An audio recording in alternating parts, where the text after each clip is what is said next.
For over 1,000 years, the Irish fought for independence against wave after wave of invaders trying to claim their beautiful island. From Viking raiders with blood-soaked axes to English knights in gleaming armour, everyone wanted Ireland for themselves. Through it all, the Irish people somehow survived, living in the shadow of foreign powers while keeping their culture alive. Here's what life was really like in ancient and medieval Ireland. Hey, quick thing before we start. If you actually listen to these regularly, hit like or subscribe. I always wonder where everyone's at, so comment your city and what time it is. Weird to think some of you are having breakfast in London while I'm recording this at night here in the States. Okay, tonight it's medieval Ireland.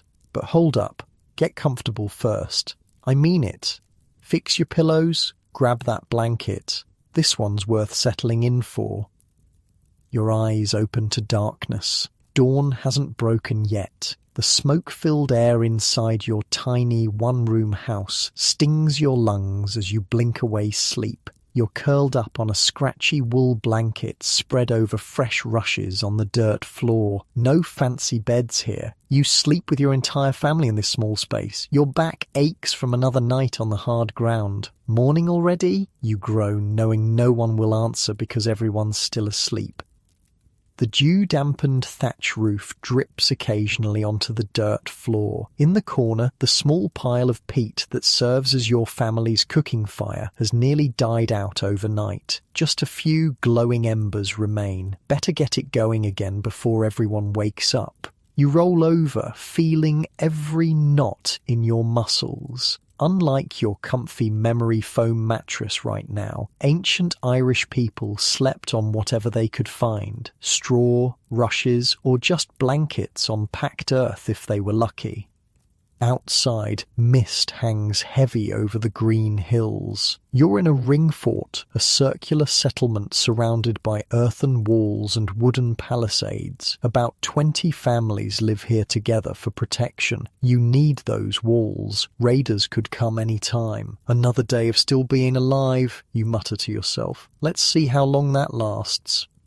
Okay, picture this. It's around 500 CE, and Ireland is nothing like the country we know today. No cities, no central government, just hundreds of tiny kingdoms scattered across the island. The Celts who settled here became known as Gaels, developing their own distinct culture.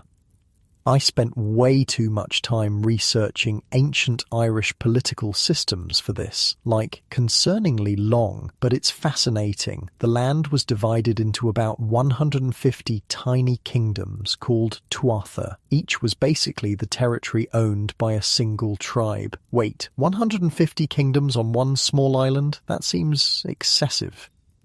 Exactly. Each kingdom had its own king called a rí, but it gets better. If a king managed to control several tuatha, he became a king of tribes, or rí Biden. The really powerful ones ruled entire provinces and earned the title king over kings, or rí Ruirec. And at the very top there was the High King, or Ard Rí, who, well, to be honest, didn't actually have much real power over the whole island. It was more of a symbolic title that kings fought over constantly. So basically, Ireland had more kings than convenience stores in a modern city. Pretty much archaeological evidence shows that the ancient capital was at Tara, named after a sacred hill. I've seen the place. Standing there, looking out over the countryside, you can almost feel the history. A historian I interviewed said the Irish had so many kings that if you threw a rock in any direction, you'd probably hit one. She wasn't entirely joking. The morning light finally breaks over the hills. Your stomach is already growling. Breakfast is simple. A bowl of porridge made from oats with maybe some milk if your family's cow is producing. No coffee, no sugar, no toast. Just bland, filling food to get you through the day. Imagine starting your day without that morning coffee or tea. Wild, right? Instead, you drink water from the nearby stream, sometimes clear, sometimes not so much. Nothing like a cup of potentially disease-filled water to start the day, you think as you take a reluctant sip. For most regular folks, life was pretty rough. You're a farmer, just like almost everyone else. Your days revolve around tending cattle, growing oats and barley, and trying not to die from disease, injury, or the occasional raid from a neighbouring kingdom. Plot twist, it gets worse. The Irish climate is cool and wet, great for growing grass, terrible for growing enough grains. Cattle were everything. They provided milk, occasionally meat, though you rarely slaughtered them because live cows were more valuable, and served as the main form of wealth. No banks, no stocks, no 401k, just cows. So you're saying my retirement plan would have been cows? Exactly. The more cattle you had, the wealthier you were. People even paid fines and taxes in cows. Kings measured their power by how many cattle raids they successfully pulled off against neighbouring kingdoms. Speaking of raids, that constant political fragmentation I mentioned, that was Ireland's biggest weakness. These tiny kingdoms were constantly fighting each other over cattle, land, or just because someone looked at someone else funny. You're probably thinking, why didn't they just unite against common enemies? They tried, they just weren't very good at it. Alliances formed and broke apart faster than modern celebrity relationships. An Irish king might team up with his neighbour one day, then raid his cattle the next. No, but seriously, this is why Ireland had such a hard time against foreign invaders. While the rest of Europe was gradually forming larger political units, Ireland remained divided into these mini-kingdoms that spent more time fighting each other than external threats. The Druids were a big deal back then. These weren't the flower crown-wearing, tree-hugging types you might imagine. They were highly educated religious leaders, legal authorities, and keepers of knowledge. Training to be a Druid took about 20 years, basically the equivalent of getting multiple PhDs. Wait, so they were like ancient lawyers, priests, and professors all rolled into one? Yep. And people were terrified of them. They could literally declare someone an outcast, which was basically a death sentence in a society where you needed your community to survive. Unlike Britain, Ireland never experienced a Roman invasion. The Roman governor in Britain Agricola apparently considered it, but the Romans had enough trouble controlling Britain. They looked at Ireland across the water and basically went, yeah, no thanks. There's evidence of Roman trading posts and contacts, though. Archaeologists found a Roman settlement on the banks of the River Nore that was probably a trading centre. Romans called the Irish Scotti, a term whose meaning nobody really agrees on. Some think it meant raiders, others say wanderers. Around the 5th century, everything changed when Christianity arrived. The main man associated with this is, of course, St. Patrick, though he wasn't actually the first missionary to Ireland. Hold up, so St. Patrick wasn't Irish, and he didn't actually drive snakes out of Ireland? Nope, Patrick was a Romano-British dude who was kidnapped by Irish raiders as a teenager, escaped after 6 years, became a priest, and then returned to convert the people who had enslaved him. Talk about forgiveness. And the snake thing? Pure metaphor. Ireland never had snakes in the first place because of the Ice Age. The snakes he drove out were probably meant to represent pagan beliefs or druids. The cool thing about Irish Christianity is how it absorbed local pagan traditions. Some Celtic gods just became saints. Pagan festivals became Christian holy days. The Celtic cross? That's a Christian cross superimposed on a sun symbol. There's a diary from an Irish monk in the 7th century that describes how people would still leave offerings at sacred wells even after converting to Christianity. These people were hedging their bets. I'll go to Mass on Sunday, but I'm still leaving milk for the fairies just in case. Meanwhile, Ireland's geography shaped everything. The island is ringed with mountains and hills with a central plain. Rivers provided transportation highways, and the countless bays and inlets along the coast would later prove perfect for raiders to slip in unnoticed. By now the sun is high in the sky. Your day is spent tending cattle, repairing fences, or working in the small plot where your family grows oats and vegetables. The work is back-breaking. No machines, no power tools, just your hands, a wooden spade, and maybe an ox if your family is prosperous enough. Your fingers are cracked and calloused. Your back constantly aches. Honestly, modern gym workouts have nothing on the full-body endurance test that was just staying alive in medieval Ireland. Midday meal is more porridge, maybe with some wild greens if you're lucky. Meat is rare unless it's a special occasion. Most protein comes from milk, cheese, and occasionally fish if you live near the coast or a river. The social structure was complex but rigid. At the top were the kings and nobles. Then came the freemen with their own land. Below them were the semi-free, people who had some rights but were dependent on others. At the bottom were slaves, often captives from raids, or people who fell into debt. So, where would I fit in this society? If you're listening to this on your smartphone in a comfortable bed, you'd probably be a slave back then. Just kidding. But seriously, most people were in the middle categories, neither completely free nor unfree.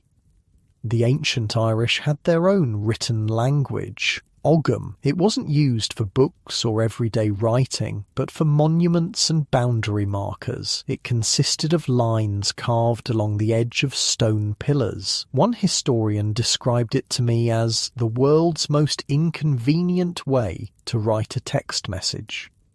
Women had more rights in ancient Ireland than in many contemporary societies. They could own property, get divorced for various reasons, including if their husband was too fat to perform his marital duties. I'm not making this up. And some even became warriors. Wait, women could divorce men for being too fat? That's oddly specific. The legal texts literally list it as grounds for divorce. The ancient Irish were nothing if not practical. One of the most interesting aspects of early Irish society were the fianna, independent bands of warriors celebrated in legends. Think of them as a cross between knights-errant, mercenaries, and vigilante groups who supposedly protected ordinary folks from the tyranny of corrupt rulers. By late afternoon, dark clouds gather on the horizon. Rain is coming, because of course it is. This is Ireland, after all. You hurry to finish your work before the downpour.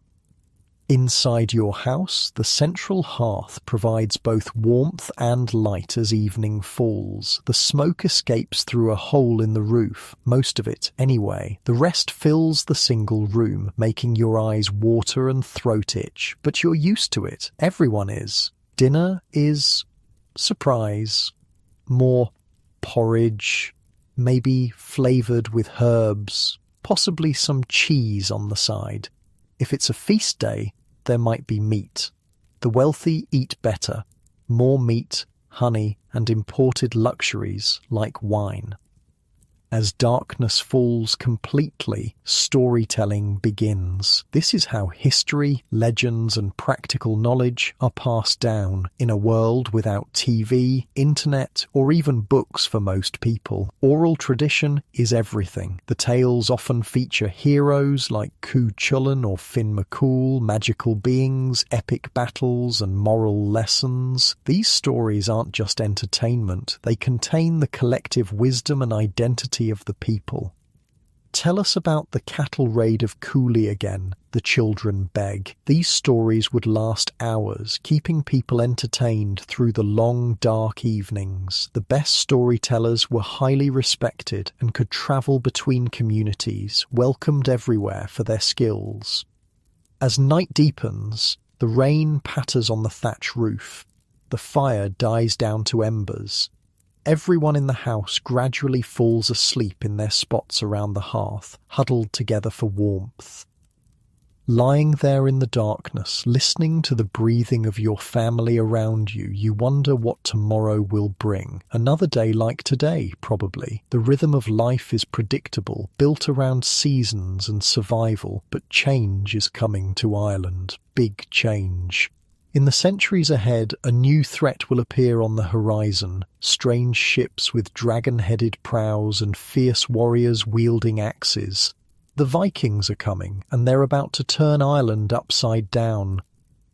For now, though, you close your eyes, grateful to have survived another day in a world where nothing is guaranteed. Unlike you in your warm, comfortable bed with clean sheets and zero threat of Viking raiders, ancient Irish folks lived with constant uncertainty. The medieval Irish actually had a saying that translates roughly to 3 things to be grateful for: a full belly, a warm fire, and a roof that doesn't leak too much. Perspective, right?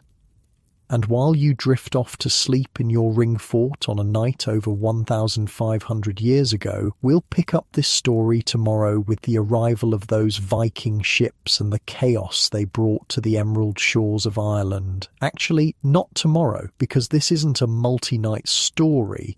We're just getting started on our journey through Irish history. The Vikings are about to change everything. The morning silence shatters with screams.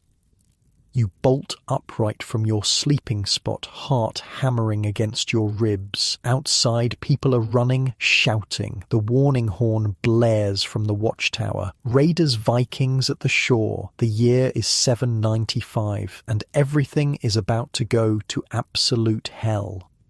Strange ships with dragon-headed prows have appeared off the coast of Lambay Island. They're like nothing the Irish have ever seen before. Sleek, fast vessels designed for both deep-sea travel and navigating shallow rivers. The perfect raiding craft. You grab your few precious possessions and rush outside. The ring fort is in chaos. Men grab whatever weapons they can find, mostly farming tools. Women gather children. Elders pray. Are we fighting or running? Someone shouts.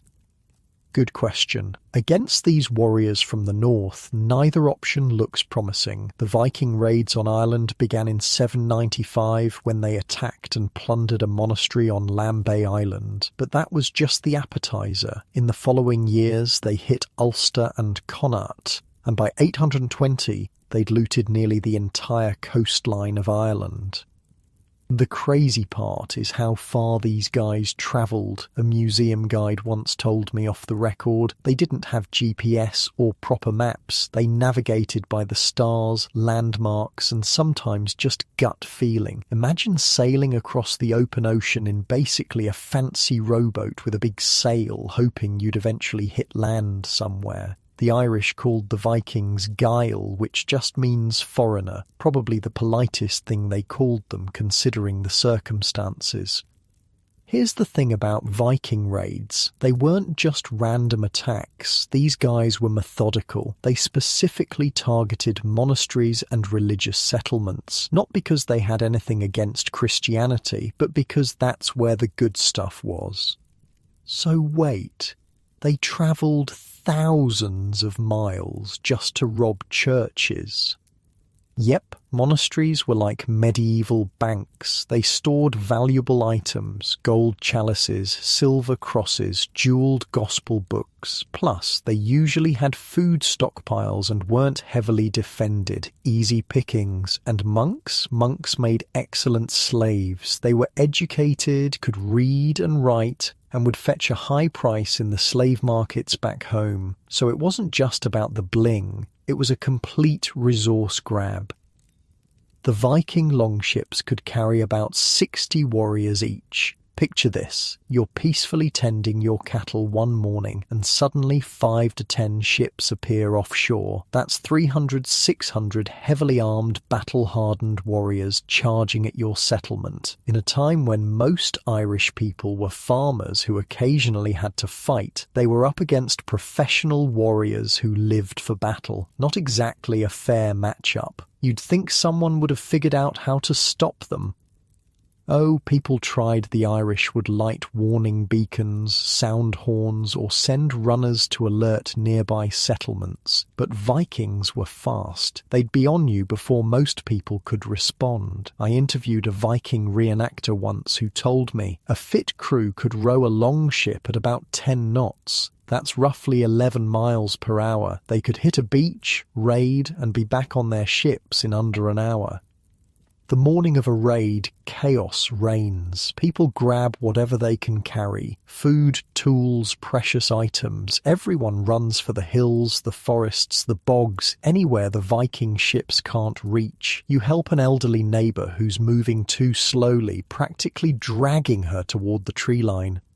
Behind you, smoke rises from the first buildings the raiders have torched. The screams of those who couldn't escape fast enough echo across the fields. Don't look back, you tell yourself. Just keep moving. The worst part, this same scene will repeat itself dozens of times over the next few decades. The Vikings aren't just passing through, they're here to stay. In 837, a massive Viking force led by a king named Turgesius arrived in Ireland. This wasn't just a raid, it was an invasion.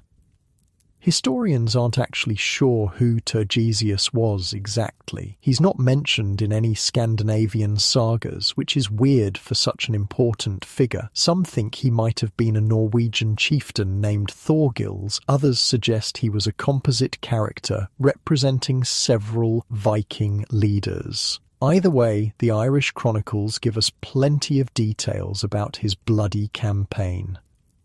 He smashed his way into Ulster and captured Armagh, the centre of Christianity in Ireland. This wasn't just a military defeat, it was a psychological and spiritual blow to the Irish. The Vikings didn't just loot the cathedral. According to chronicles, they performed sacrifices to Odin on the ruins of the Christian altar. They were sending a message: your God can't protect you from our gods.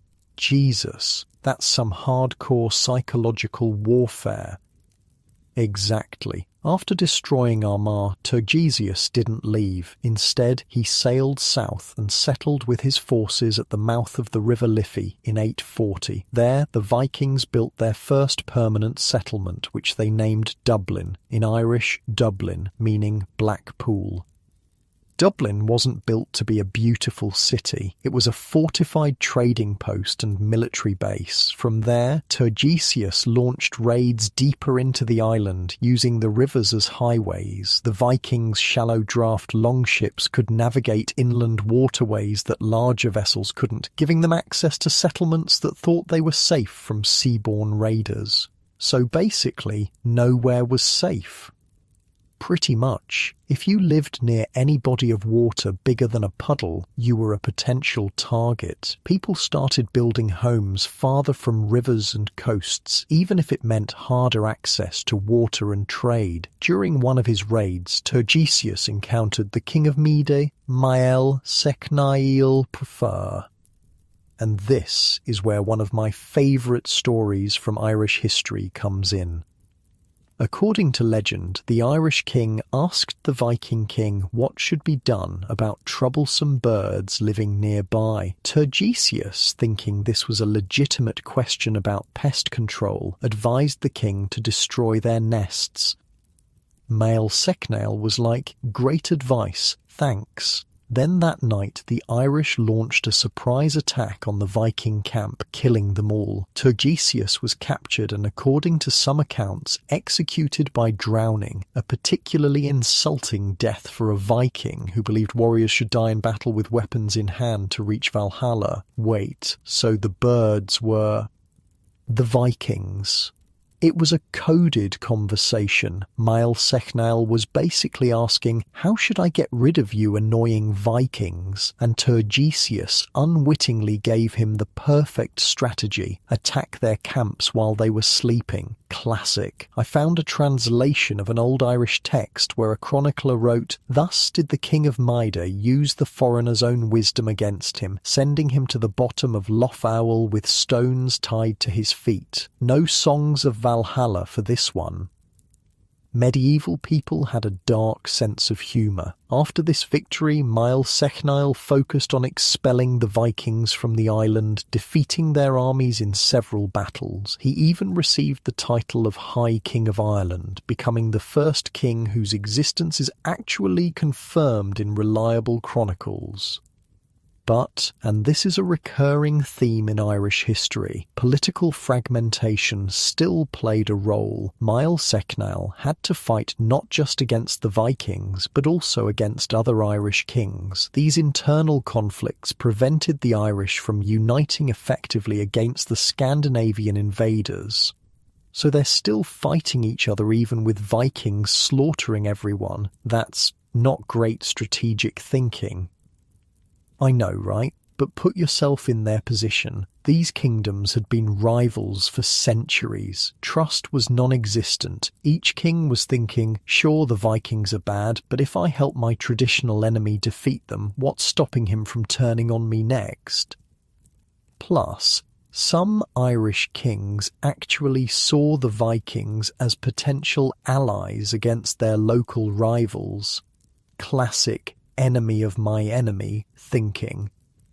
In 853, Dublin was captured by a new Viking leader, King Olaf the White, or as the Irish chronicles called him, King Amlaíb. He became the first official king of Dublin. Olaf was ambitious. He wasn't content just holding Dublin. He began raiding both inland Ireland and Great Britain.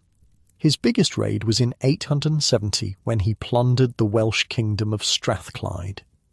After Olaf died, power passed to his companion, King Eamar, who modern historians believe was the semi-legendary Ivar the Boneless. If you've watched Vikings, you know this guy. In reality, he ruled for only a short time before dying in a skirmish with the Irish in 873. Hold up. Ivar the Boneless? What kind of name is that? Right? No one knows for sure where the nickname came from. Some think he had a medical condition like brittle bone disease, or perhaps was double-jointed and unusually flexible. Others suggest it was a mistranslation and should have been the Hated. Either way, despite his weird nickname, he was one of the most feared Viking leaders of his time. The descendants of Imar inherited the throne of Dublin and, interestingly, began to assimilate into Irish culture. The Viking settlers started adopting local customs, intermarrying with the Irish and creating a unique hybrid culture. The Kingdom of Dublin was small, but it had a powerful fleet that allowed it to project power across the island and intervene in any other kingdom's affairs. The city grew through trade and became the main port in Ireland. Life changes dramatically for the Irish during this period. Coastal settlements are abandoned or heavily fortified. Monasteries build round towers, tall, narrow structures with a single door high above ground level. When raiders approached, monks would grab their valuable manuscripts and relics, climb inside, pull the ladder up, and wait for the danger to pass. You can still see these towers all over Ireland today. They're like massive stone middle fingers to the Vikings saying, "Nice try, but we're keeping our stuff." Day-to-day survival takes on new dimensions. You learn to hide food and valuables in secret spots. Everyone becomes practiced at grabbing essential items and disappearing into the landscape at the first sign of trouble. Children are taught to be quiet, to run, to hide. Many Irish farms become more self-sufficient but poorer. Trade decreases because merchants fear travelling. Communities become more isolated. Knowledge and skills that once spread easily across regions now stay confined to smaller areas. Not all the Irish were content to just accept Viking presence on their island. The first serious attempt to expel them came from Serbil MacMurachane, the king of Leinster. He united various Irish forces and in 902 AD captured Dublin, driving out the Viking settlers.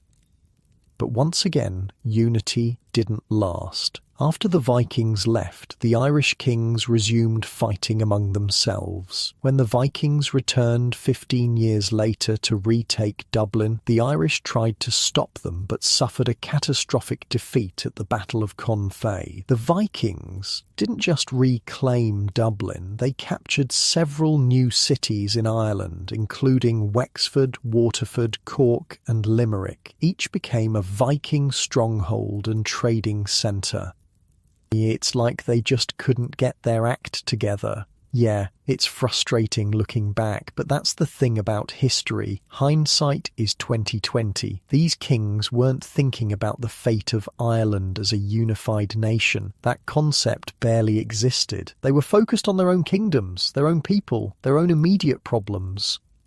For the average person, daily life during the Viking Age was basically constant anxiety. Imagine living in a world where, at any moment, a ship could appear on the horizon and your whole life would be upended. The sound of a horn in the distance could mean you had minutes to decide what to take and where to run.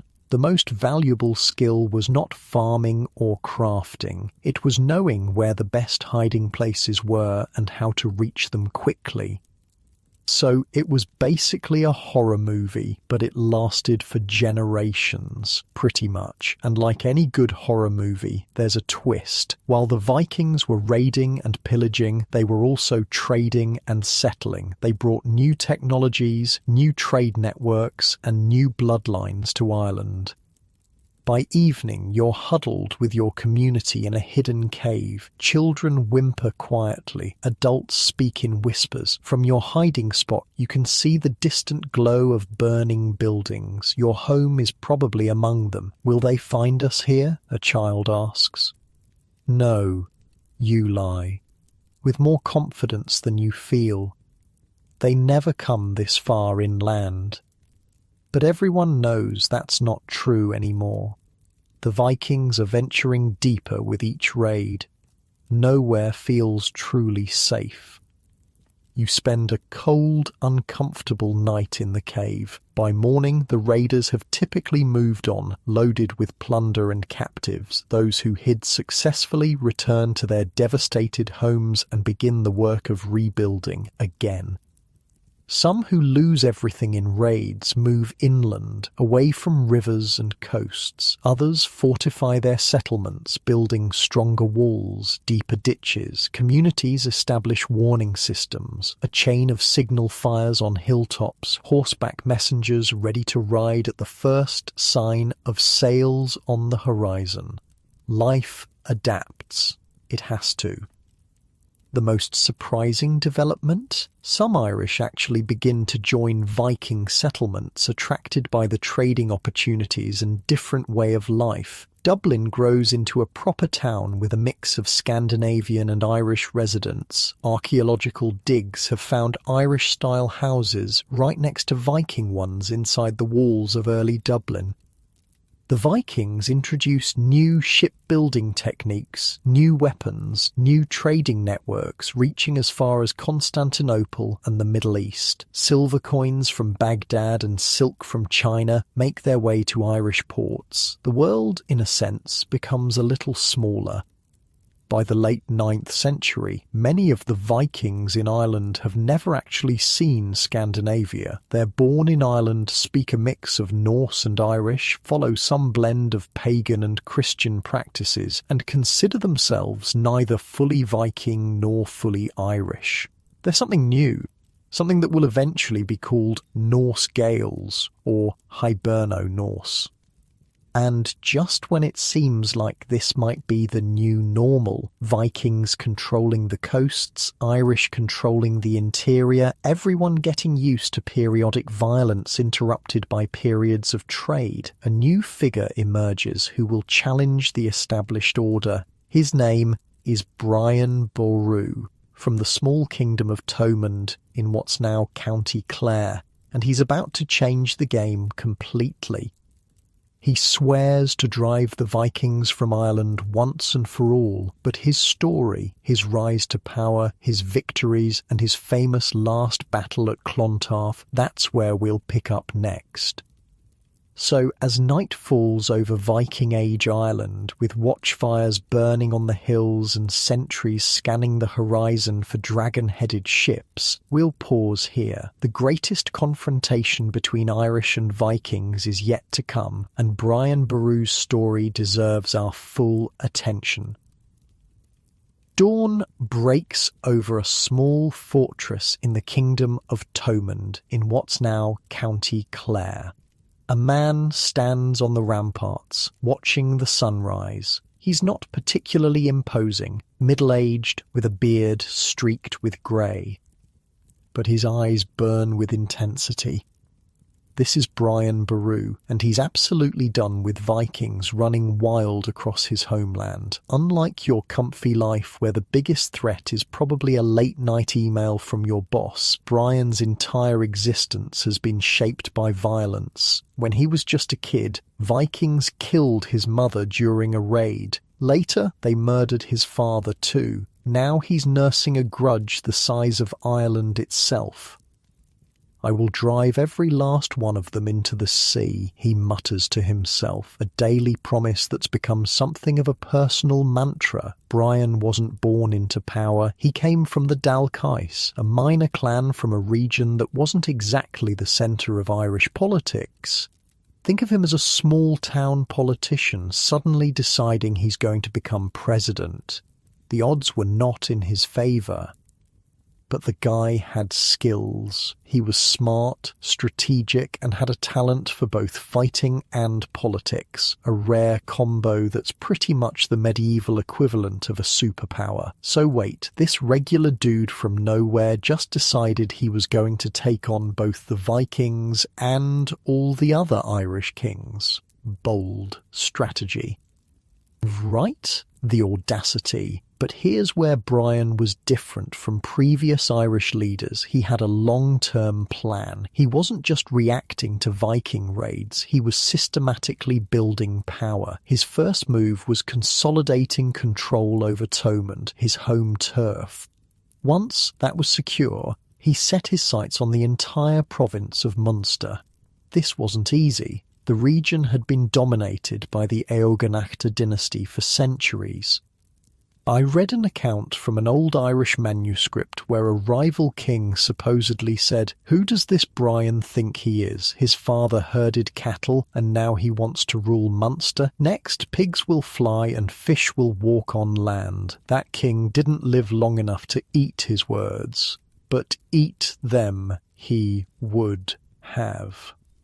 By 976, Brian had become King of Munster, controlling the southwestern quarter of Ireland. Now he could finally focus on his lifelong grudge, the Vikings. His first major move against them came at the Battle of Sulcoit in 968. The Vikings of Limerick had been a pain in everyone's side for years, raiding inland along the Shannon River. Brian gathered his forces and met them at Sulcoit. Now, medieval battles weren't like what you see in movies. They were messy, chaotic, and usually pretty brief. Most lasted less than an hour. Turns out humans can only hack at each other with sharp metal for so long before exhaustion sets in. So no epic day-long confrontations with dramatic speeches. Occasionally, but rarely. The Battle of Sulcoit was actually unusual because it did last most of the day. The Vikings initially held their ground, but Brian's forces eventually broke through their shield wall. Once that happened, it was game over.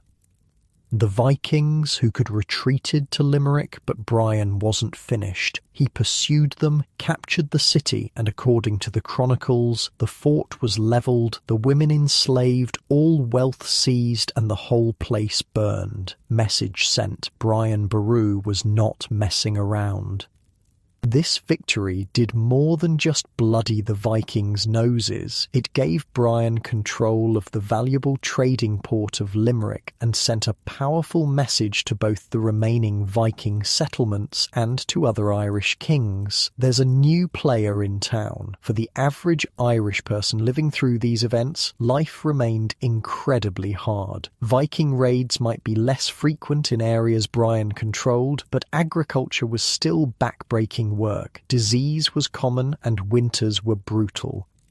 Imagine waking up each day wondering not only if raiders might attack, but also if the harvest would be enough to avoid starvation, if that cough your child has might turn deadly, or if the local king's tax collectors would take so much you couldn't feed your family. Your house is still that one-room structure with a central hearth and a hole in the roof to let some of the smoke out. Your bed is still straw or rushes covered with animal skins. Your clothes are rough wool or linen that you probably spun and wove yourself. But there's one key difference. For the first time in generations, there's a sense that maybe, just maybe, the Vikings' grip on Ireland is weakening. In the years following his victory at Sulcoit, Brian continued expanding his power. He built a network of fortresses to secure his territories and established alliances with some Irish kings while subduing others. Was he just as bad as the Vikings then, conquering other Irish kingdoms? Good question. Brian's tactics could definitely be brutal, but there was a crucial difference. Brian wasn't interested in looting and leaving. He wanted to build a unified Ireland under his rule. Yes, he fought other Irish kings, but his goal was integration, not destruction. When he defeated a rival, he typically installed a loyal subordinate as ruler, rather than wiping out the local power structure completely. He was building something larger than just his personal kingdom. By the 980s, Brian had become powerful enough to challenge Mael Sechnaill II, the High King of Ireland. These two spent about 15 years fighting each other in a medieval political chess match. In 997, they finally reached an agreement. Brian would control the southern half of Ireland, while Mael Sechnaill kept the northern half. This was basically Ireland's version of the Treaty of Tordesillas, where Spain and Portugal divided the New World between them. But Brian wasn't satisfied with half a loaf. 2 years later, the Vikings of Dublin, allied with the Kingdom of Leinster, decided to test Brian's power. Big mistake, huge. Brian and Mael Sechnaill temporarily set aside their rivalry and joined forces against this threat. In the Battle of Glenmama in 999, their combined armies crushed the Dublin Vikings and their Leinster allies.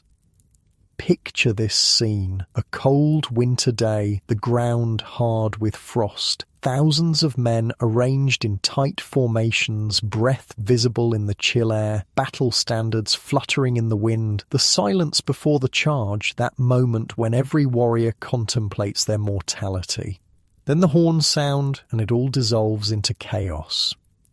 After the victory, Brian's forces occupied Dublin, the most important Viking settlement in Ireland. According to chronicles, they carried away all the wealth and treasure of the fortress. Brian also took the Viking king's sister as his wife, because nothing says, "I've defeated you," quite like becoming your enemy's brother-in-law. Okay. That's some serious power move energy, right? Medieval politics was next-level petty sometimes. With Dublin under his control and his main Viking opponents humbled, Brian turned his attention back to his fellow Irishman, Mael Sechnaill. Through a combination of military pressure and political manoeuvring, Brian finally forced Mael Sechnaill to acknowledge him as the High King in 1002.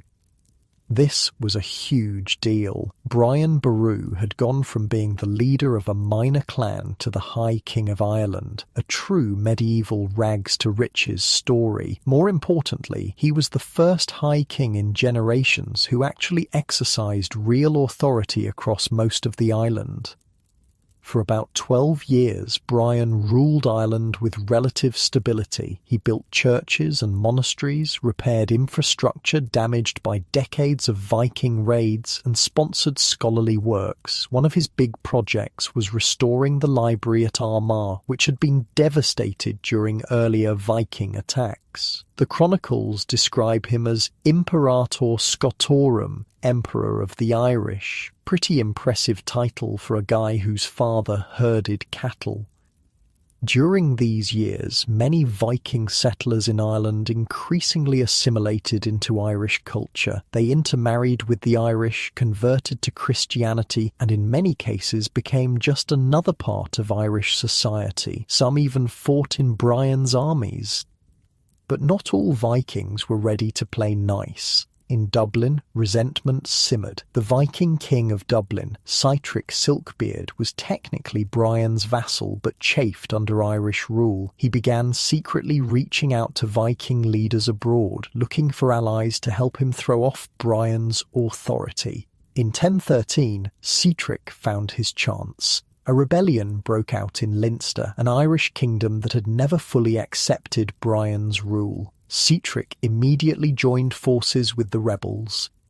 So the Vikings and some Irish teamed up against other Irish? Man, medieval politics was a mess. Tell me about it. Alliances shifted faster than TikTok trends. Sitric went beyond just local allies, though. He sent messengers to the Viking settlements in the Orkney Islands, the Isle of Man, and even back to Scandinavia itself, calling for help against Brian.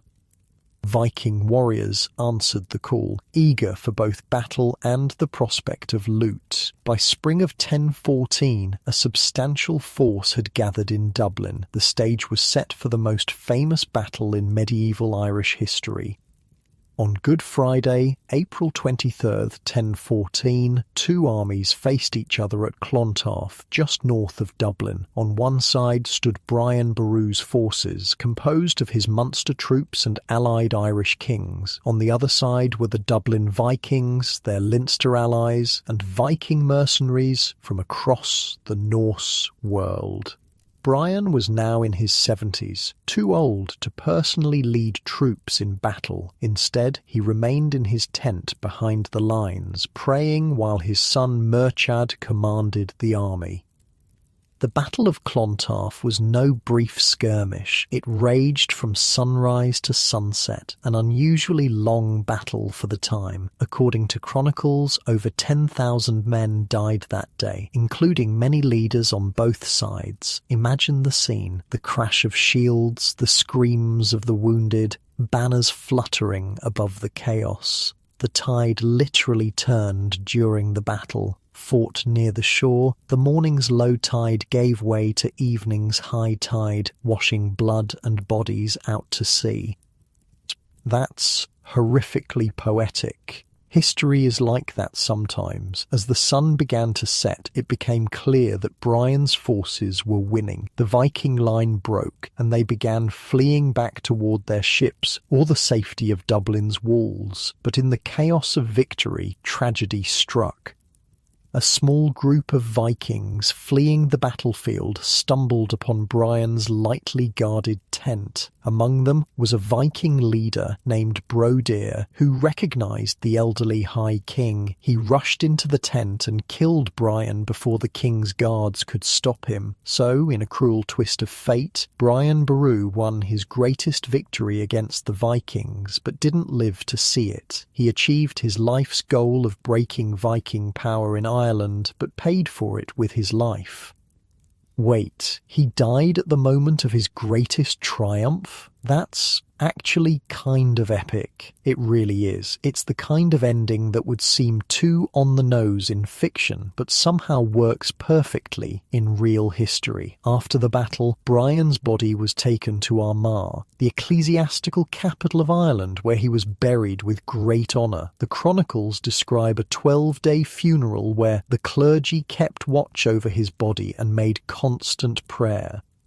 So, what did the Battle of Clontarf actually achieve? Contrary to some romantic nationalist histories, it didn't end Viking presence in Ireland entirely. Dublin remained a Viking-controlled city, and Norse-Irish communities continued to exist in coastal towns.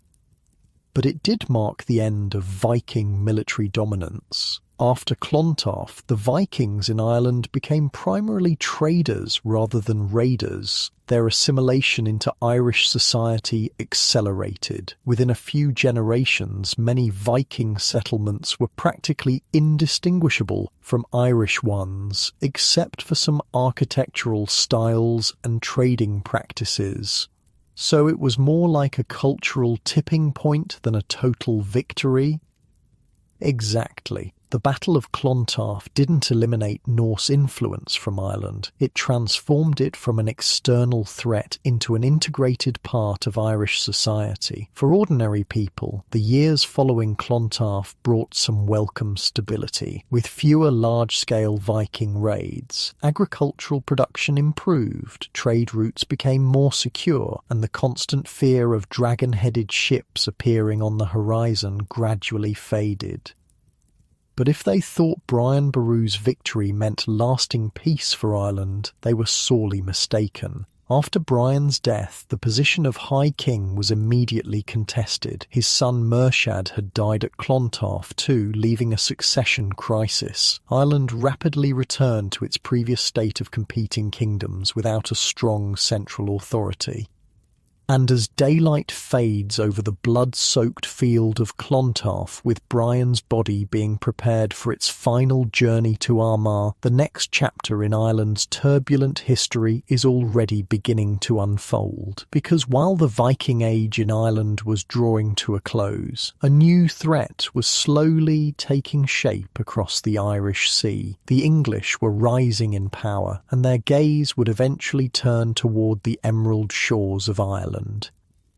The Vikings had been fearsome raiders, but they never had the organisation or numbers to conquer Ireland completely. The English would prove to be a very different kind of adversary. Brian Boru had united Ireland briefly through the force of his personality and military skill.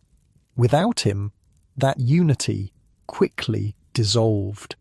It would be more than 800 years before Ireland would be truly united again, and by then it would be under foreign rule. As night falls after the Battle of Clontarf, imagine yourself as an ordinary Irish person hearing the news. The great Brian Boru has defeated the Vikings but died in the moment of victory. There's relief that the immediate Viking threat has been blunted, but uncertainty about what comes next. You light a candle in your simple home, say a prayer for the fallen king, and wonder what the future holds. Will there be peace now? Will another strong leader emerge? Or will Ireland return to the old pattern of competing kingdoms? Little do you know that as you ponder these questions, the seeds of Ireland's next great struggle are already being sown. The Norman conquest of England is less than 50 years away, and once the Normans control England, their ambitious lords will begin looking to Ireland as their next frontier. But that's a story for another time. For now, as the embers of your hearth fire die down and you settle into your bed of straw, take comfort in the momentary peace following Clontarf. The Vikings have been defeated, and for the first time in generations, you can sleep without quite so much fear of raiders in the night.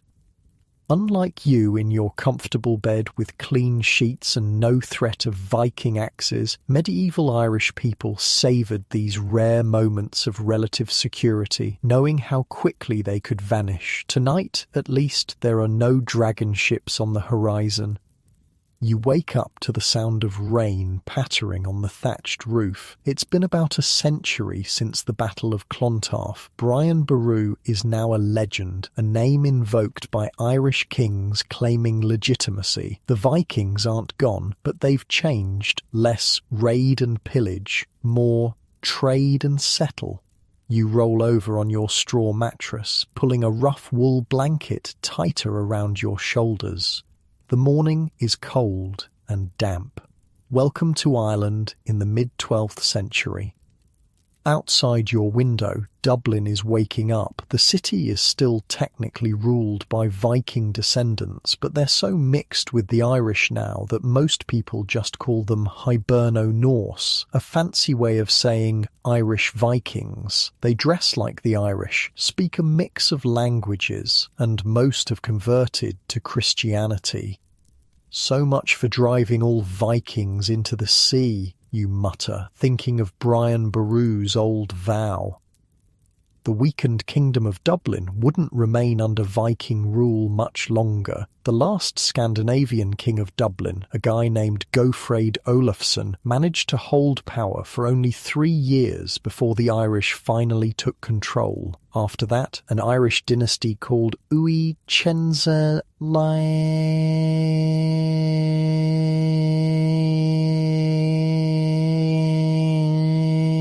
ruling Dublin, though their grip was shaky at best. And this is where our story takes its next major turn with a dude named Diarmait mac Murchada. Who the hell is Diarmait mac Murchada? Fair question. The English called him Dermot MacMurrough, and he's one of those historical figures who changed everything, though not in a way that made him popular in Irish memory. In fact, some Irish histories basically paint him as the villain who lost Ireland. Diarmait became the king of Leinster at age 16 and immediately showed he was ambitious as hell. He wasn't content with just his inherited kingdom. He wanted to be High King of all Ireland, and he wasn't particularly picky about how he got there. Let me guess, he made some enemies along the way? Oh boy, did he ever. This guy collected enemies like some people collect stamps. His first major screw-up came in 1132 when he plundered the Abbey of Kildare, which was not only a holy site but also a major political centre. He was promptly kicked out of Leinster by rival clans. Somehow, he managed to reclaim his crown later that same year. The details are sketchy, but it probably involved a combination of military force, bribery, and political manoeuvring, the medieval royal trifecta. For about 20 years after that, Diarmait actually ruled pretty peacefully, but in 1152 he made what turned out to be the biggest mistake of his life. He abducted Derb Forgail, the wife of another Irish king named Tighernan Ua Ruach. Now, some historians argue this wasn't an abduction at all, but rather an elopement, that Derb Forgail went willingly. Others suggest it was purely political, a way of humiliating a rival. Either way, it kicked off one hell of a feud. Wait, he just took someone else's wife? And thought that would end well? Medieval politics, man. It's like Game of Thrones, but with worse hygiene. This incident sparked a war that eventually pulled in almost every major Irish king. By 1166, Diarmait's enemies had united against him, and he was driven into exile again, this time all the way to England. And that's where things get really interesting, because Diarmait didn't just sulk in exile. He went directly to King Henry II of England and asked for help getting his kingdom back. This sounds like a terrible idea already. You have no idea.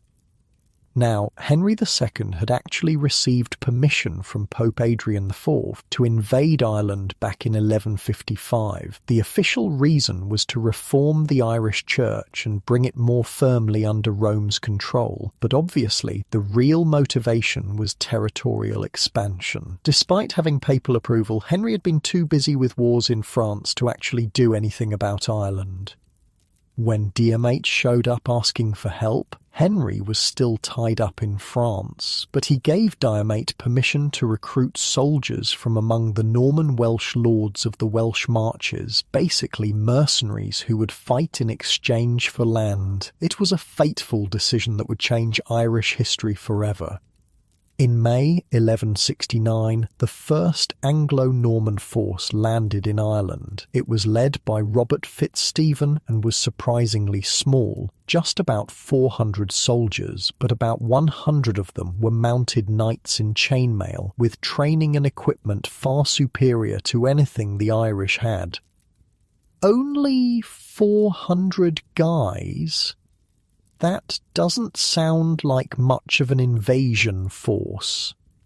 That's exactly what many Irish kings thought too. Big mistake.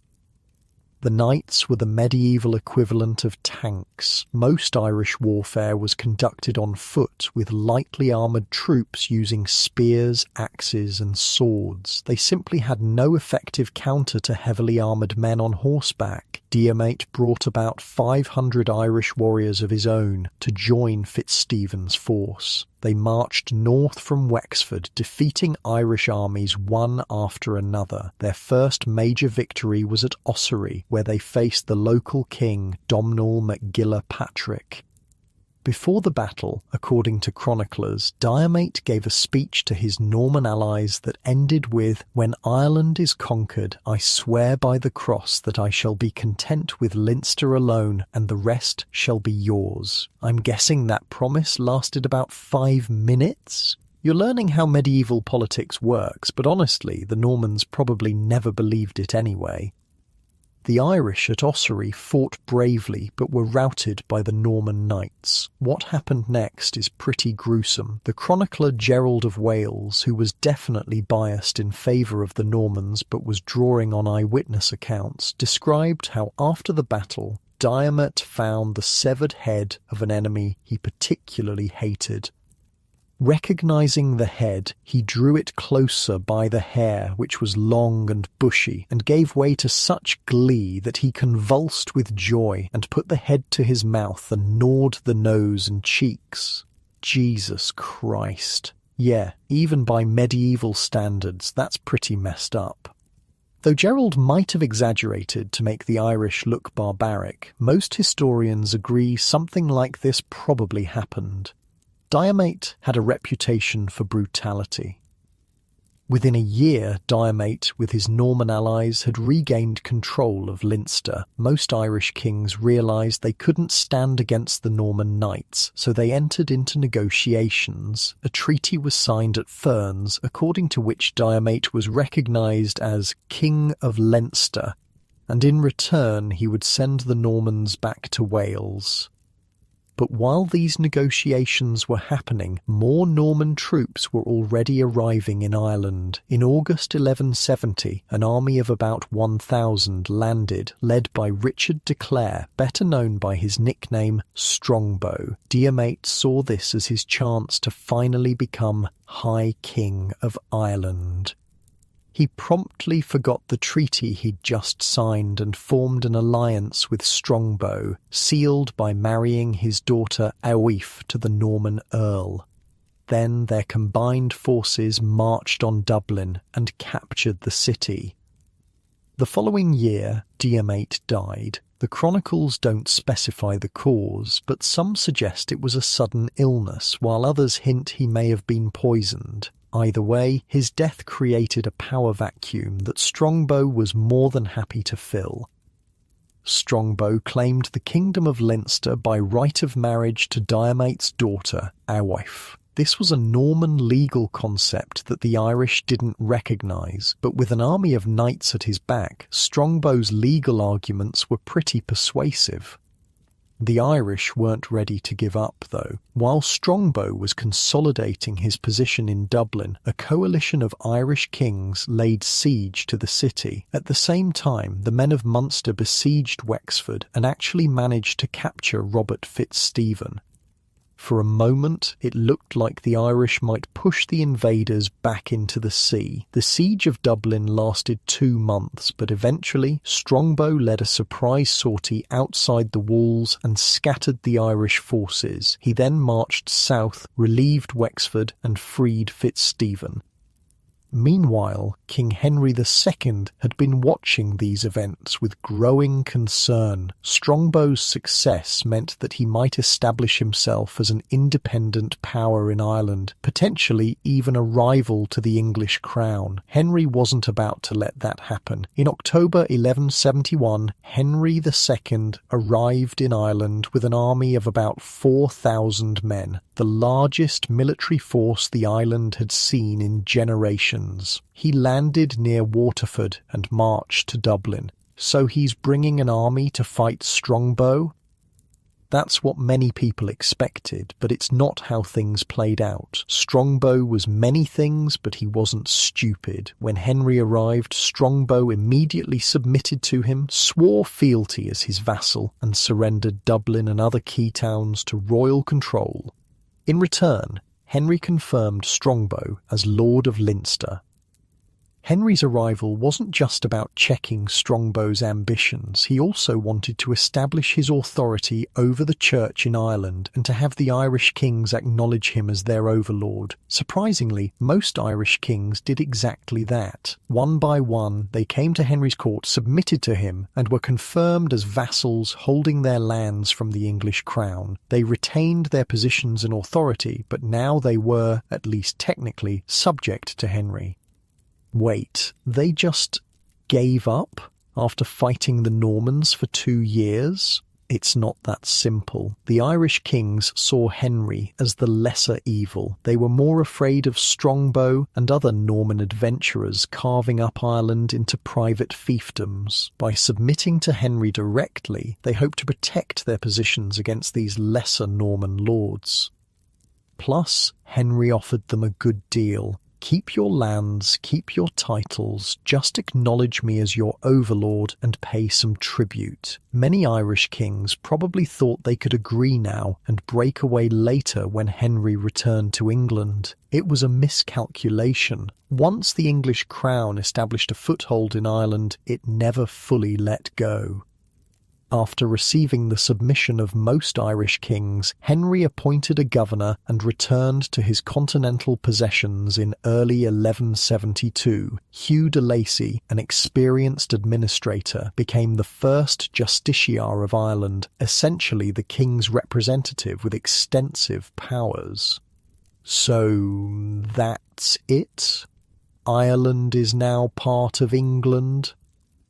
Not quite. In fact, what happened next was about 800 years of extremely complicated and often violent history. The initial English control was actually pretty limited. They directly controlled only a small area around Dublin known as the Pale. Outside the Pale, authority was divided between Norman lords like Strongbow, who owed allegiance to the English crown, and native Irish kings who had submitted to Henry but maintained considerable autonomy in practice. This meant that daily life changed dramatically for people living in and around Dublin and other Norman-controlled towns, but remained largely the same for those in more remote areas. If you lived inside a Norman-controlled area, you'd suddenly find yourself subject to feudal law, paying different types of taxes and dealing with foreign lords who often didn't speak your language or understand your customs. The Normans built stone castles, something new to Ireland where fortifications had traditionally been earthworks or wooden structures. These castles were visible symbols of Norman power and transformed the landscape. Norman towns were organised differently too. They established chartered boroughs with stone walls, regular street layouts and legal privileges for citizens. Dublin, Waterford, Wexford and other coastal cities were remodelled along Norman lines. For Irish people living in these areas, some adapted by learning the invaders' languages, Norman French and later English, and adopting their customs. Others resisted culturally, clinging to Irish laws, language and traditions, even while politically submitting to foreign rule. And in the countryside, especially away from the east coast, life went on much as before. The average Irish farmer still lived in a simple dwelling, still grew the same crops and raised the same livestock, still spoke Irish and followed Irish customs. The main difference was that some of their surplus now went to Norman lords rather than Irish kings. But conflicts continued. In 1174, Strongbow attempted to invade Munster, but was defeated at the Battle of Thurles by Irish forces under Donald More O'Brien, King of Thomond. In 1175, Henry signed the Treaty of Windsor with Rhuadri Ua Conchobar, the last acknowledged High King of Ireland. This treaty divided Ireland into two spheres, the areas under direct Norman control and the areas still ruled by Irish kings. Let me guess, nobody actually stuck to this treaty. Got it in one. The treaty was ignored almost immediately by Norman lords eager to expand their holdings and by Irish kings looking to recover lost territories. In 1177, Henry tried again to strengthen his control by declaring his youngest son John as Lord of Ireland. But John was only 10 years old at the time, so this was mostly a symbolic gesture. When John finally visited Ireland in 1185, at the age of 18, it was a disaster. He insulted the Irish kings who came to pay homage, spent money frivolously, and failed to provide leadership to the Norman lords. After only a few months, he was forced to return to England, having accomplished nothing but making everyone angry. Wow, he sounds like a real charmer. John never quite figured out the whole diplomacy thing, even after he became king following Richard the Lionheart's death, but that's another story. By the time John returned to Ireland in 1210, now as King of England, the situation had deteriorated. Many Norman lords had established themselves as virtually independent powers, while Irish kings continued to resist Norman encroachment. John's second visit was more successful than his first. He forced rebellious Norman lords to submit and built royal castles to strengthen English control. But as soon as he left, the cycle of Norman expansion and Irish resistance resumed. Throughout the 13th century, the English gradually extended their influence in Ireland, capturing more territory and establishing new lordships. The Irish continued to resist, but by 1300, most of the island, particularly the fertile plains, was controlled by Anglo-Norman lords. The Irish kings held onto territory mostly in marginal areas, mountainous regions, boglands and forests where Norman cavalry couldn't operate effectively. During this period, the most powerful Irish dynasty became the O'Neills of Ulster, who would continue to resist English rule longer than any other Irish clan. As night falls on Norman Island, imagine yourself looking out from the walls of Dublin Castle. Below you, the city is changing. Norman French and English are heard in the streets alongside Irish. Stone buildings are rising where wooden structures once stood. Merchants from Bristol, Chester, and even more distant ports haggle in the marketplaces. Ireland is being transformed, but this is just the beginning of a centuries-long struggle. The next major challenge to English power will come from an unexpected direction, Scotland, and that story, the Bruce invasion of Ireland, is where we'll continue next. So, as you settle into your bed in this changing Ireland, with Norman knights patrolling the streets and Irish bards in distant halls singing of resistance, remember how different this is from your comfortable modern bed. No Norman invaders will disturb your sleep tonight.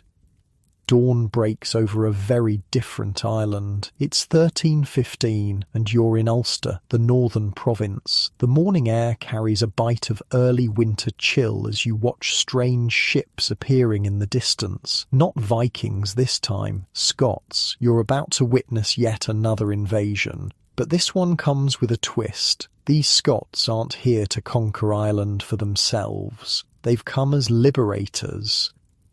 Liberators, my ass, mutters an old man beside you. Just another bunch of foreigners who'll bleed us dry. After years of living under Norman rule, you can't blame him for the scepticism. What's happening is directly connected to events in Scotland. In 1314, a Scottish king named Robert the Bruce had pulled off the impossible, defeating the English at the Battle of Bannockburn and securing Scottish independence. But Robert was smart enough to know that English kings wouldn't just accept the loss, they'd be back. To keep Scotland free, he needed allies, and Ireland seemed like the perfect choice. Both were Celtic nations with a shared hatred of English rule, so his plan was to free Ireland so they could team up against England. Exactly. Robert sent his younger brother, Edward Bruce, with an army of about 5,000 Scottish soldiers to liberate Ireland. The plan was to unite the Irish against their English overlords, push the English out of Ireland completely, and make Edward the High King of Ireland. On paper, it was brilliant. In practice, well, let's just say the Irish response was complicated. In May 1315, Edward Bruce's army landed in Ulster. Almost immediately, they scored a victory at the Battle of Connaught, defeating the local English forces. The O'Neill clan of Ulster, one of the most powerful Irish dynasties, decided to support the Scots. So far, so good. Edward Bruce marched south, where he defeated another English army at the Battle of Kells. The Scots seemed unstoppable, but there was a problem. They couldn't hold the territory they captured, so instead of establishing control, they just plundered towns and villages before returning north. Wait, these guys are supposed to be liberators. They're acting an awful lot like raiders.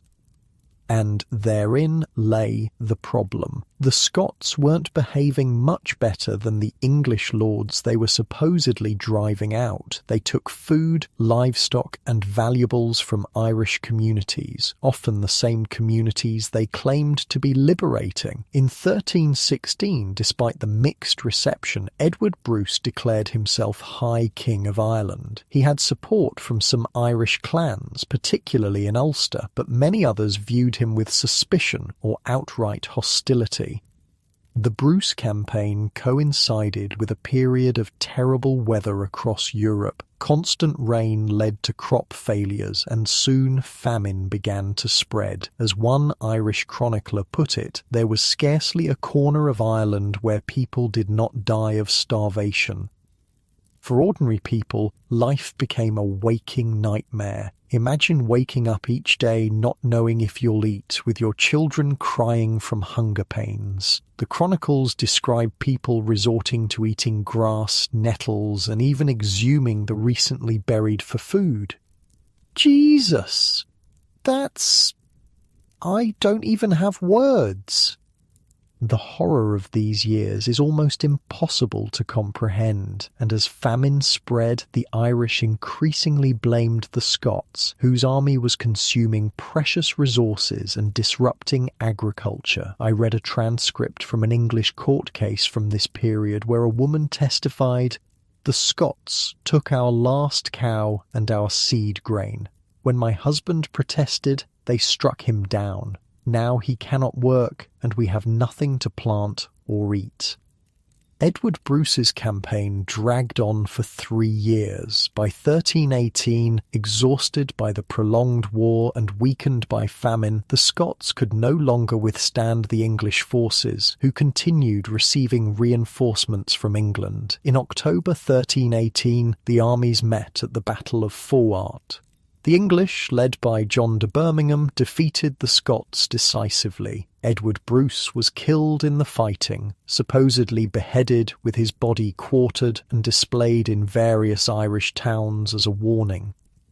The Bruce invasion was over, leaving Ireland devastated by war and famine. It seemed like nothing would ever drive the English from Ireland, but then came something unexpected, a catastrophe that would rewrite the balance of power across Europe. In 1348, the bubonic plague, the Black Death, reached Ireland's shores. Oh no.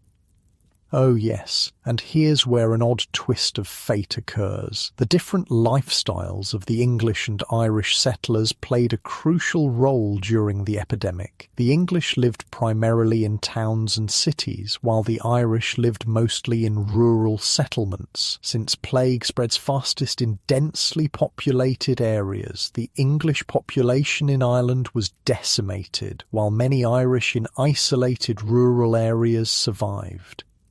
Picture the scene: formerly bustling English towns standing nearly empty, bodies piled in streets, survivors fleeing in terror. Meanwhile, in the Irish countryside, while there was certainly suffering, the impact was less catastrophic. So the plague actually helped the Irish? In a grim way, yes. The Black Death killed between 30 to 50% of Europe's population, but the deaths weren't evenly distributed. By 1360, the English presence in Ireland had contracted dramatically. They controlled little beyond the area around Dublin, which became known as the English Pale. The term "beyond the pale" actually comes from this period. It originally meant outside the area of English law and civilization. These days we use it to describe behaviour that's unacceptable, which tells you a lot about English attitudes toward Irish territories they didn't control. With the English population devastated and their territory reduced, Irish culture began to flourish again. This period, from roughly 1350 to 1500, became known as the Gaelic Revival. Irish language, laws and customs that had been suppressed under Norman rule experienced a resurgence. Many English settlers who remained in Ireland outside the Pale gradually adopted Irish customs, language and laws. They became what later English writers would call more Irish than the Irish themselves.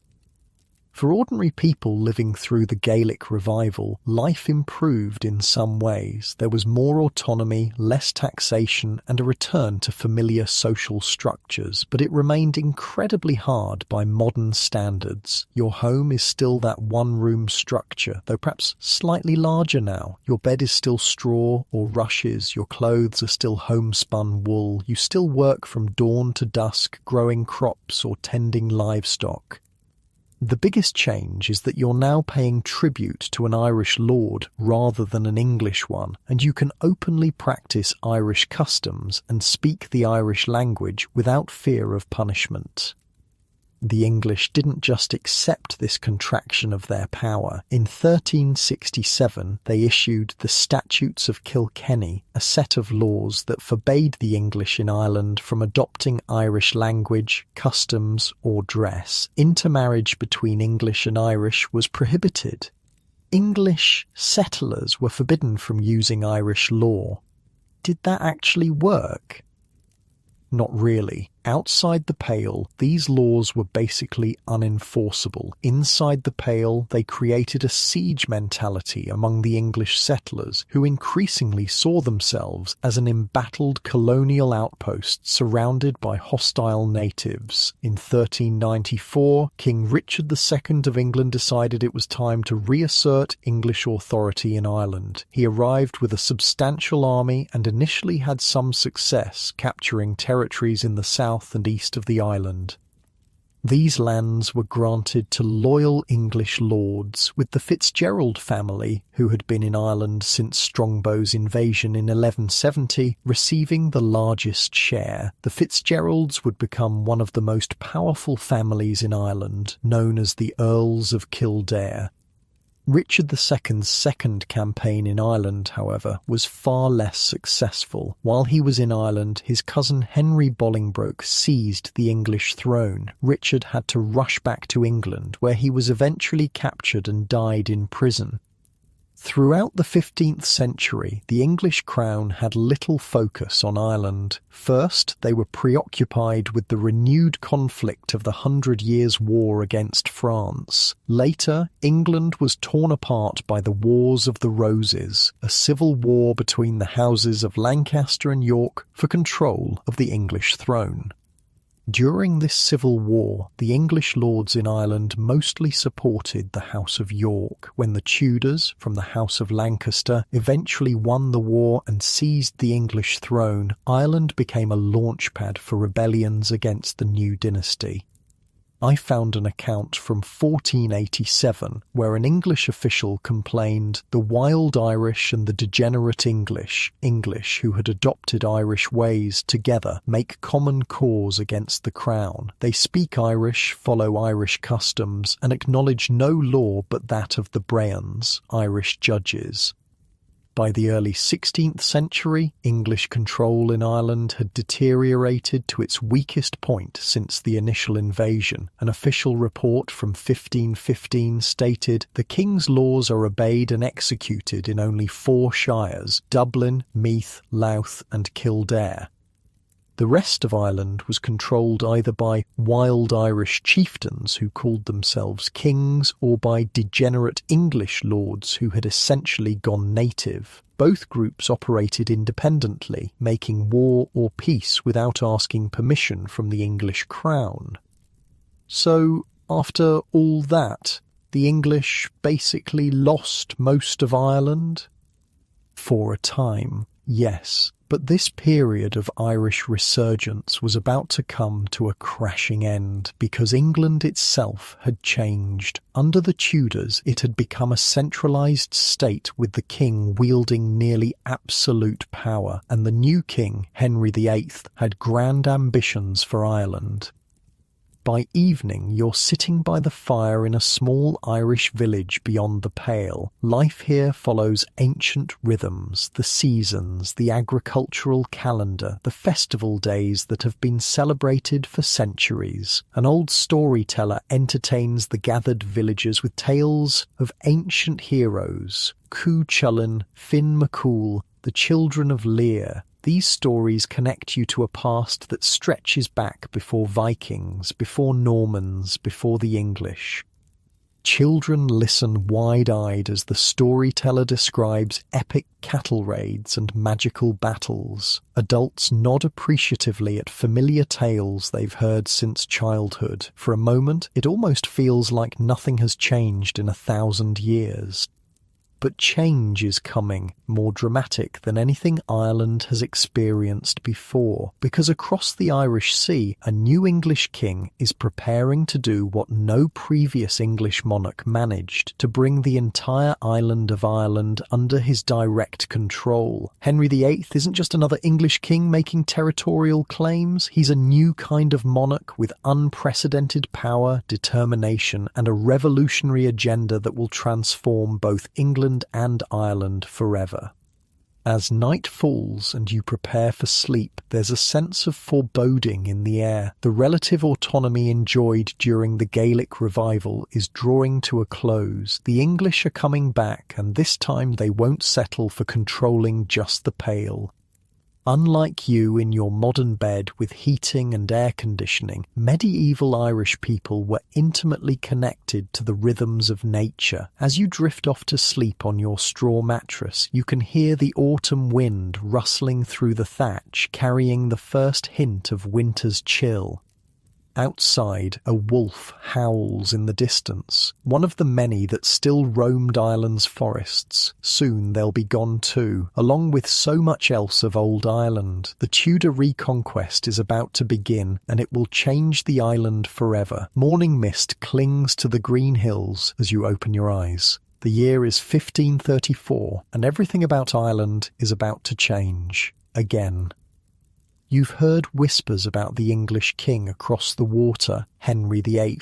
Unlike previous English monarchs who were often distracted by wars in France or internal conflicts, this one seems dead set on bringing Ireland fully under his control. He split with the Pope, you know, an old woman tells you as you collect water from the village well. Divorced his wife and married another. They say he's breaking up all the monasteries in England and taking their wealth for himself. Religious revolution in England is sending shockwaves across the Irish Sea. For centuries, despite political differences, both Irish and English shared the same Catholic faith. Now that's changing too. But before we dive into Henry's grand plans for Ireland, let's talk about the Fitzgerald family, because they're about to trigger one hell of a crisis. Remember the Fitzgeralds? They'd been in Ireland since the original Norman invasion and had become one of the most powerful families on the island. By the 1500s, they were Earls of Kildare and effectively ruled much of Ireland as the king's deputies. Gerald Fitzgerald, the 9th Earl of Kildare, was Lord Deputy of Ireland, basically the King's representative, but Gerald, like many Anglo-Irish lords, had gone semi-native. He married into Irish families, spoke the Irish language, and often ignored orders from London. So this guy was supposed to represent the King, but just did whatever he wanted? Pretty much Gerald fought against Irish clans when it suited him, but also made alliances with them against rival English lords. He ruled like a king in all but name. Naturally, this didn't sit well with Henry VIII, who was all about centralised royal authority. In 1526, Gerald was summoned to London and imprisoned in the Tower for 4 years. Eventually, he was released and allowed to return to Ireland. But in 1534, he was summoned to London again. This time, he never came back. He died in the Tower the following year. While Gerald was imprisoned, his son, Thomas Fitzgerald, was left in charge of the family holdings. Thomas was known as Silken Thomas because of his fancy clothing and the silk fringes his horsemen wore on their helmets. When Thomas heard rumours that his father had been executed in the Tower, which wasn't actually true yet, he snapped. In a dramatic scene at St Mary's Abbey in Dublin, he renounced his allegiance to Henry VIII. According to chronicles, Thomas threw the sword of state, the symbol of royal authority, on the council table and declared, "This sword of state is yours, not mine. I have need of my own sword now. I am none of Henry's deputy. I am his foe. Talk about burning bridges." Oh, he was just getting started. Thomas raised an army and declared himself King of Ireland. His forces quickly seized control of Dublin and most of the Pale. It was an outright rebellion against the Tudor monarchy. I found an account from a merchant in Dublin who wrote, "The city is in terror. Fitzgerald's men patrol the streets, and none dare speak against them. Those known to favour the king have fled or hidden themselves away." But Thomas's rebellion had a fatal flaw. He couldn't capture Dublin Castle, the centre of English power in Ireland. Without it, his control of Dublin was tenuous at best. Meanwhile, Henry VIII dispatched a new army to Ireland under Sir William Skeffington. They landed in October 1534 and began methodically reclaiming territory. Thomas hoped to gain support from the native Irish chieftains, but most were reluctant to join his cause. They had no particular love for the Fitzgeralds, who had fought against them as often as with them over the centuries, so they just sat it out? Mostly, yes. Some even sided with the royal forces, seeing an opportunity to settle old scores with the Fitzgeralds.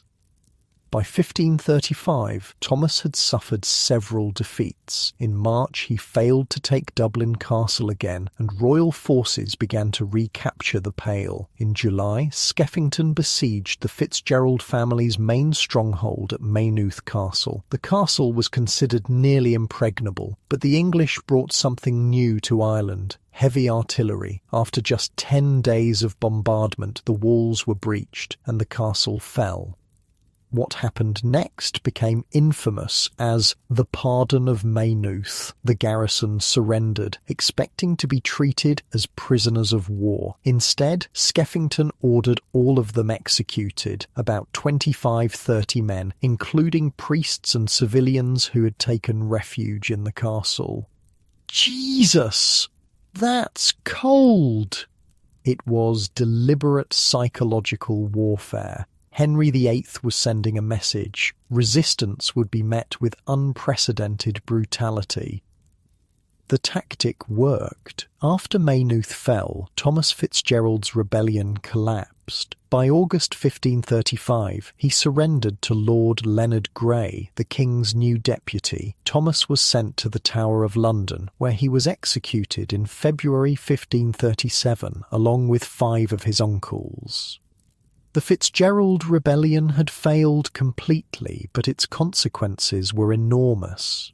Henry VIII used it as justification to fundamentally transform the relationship between England and Ireland.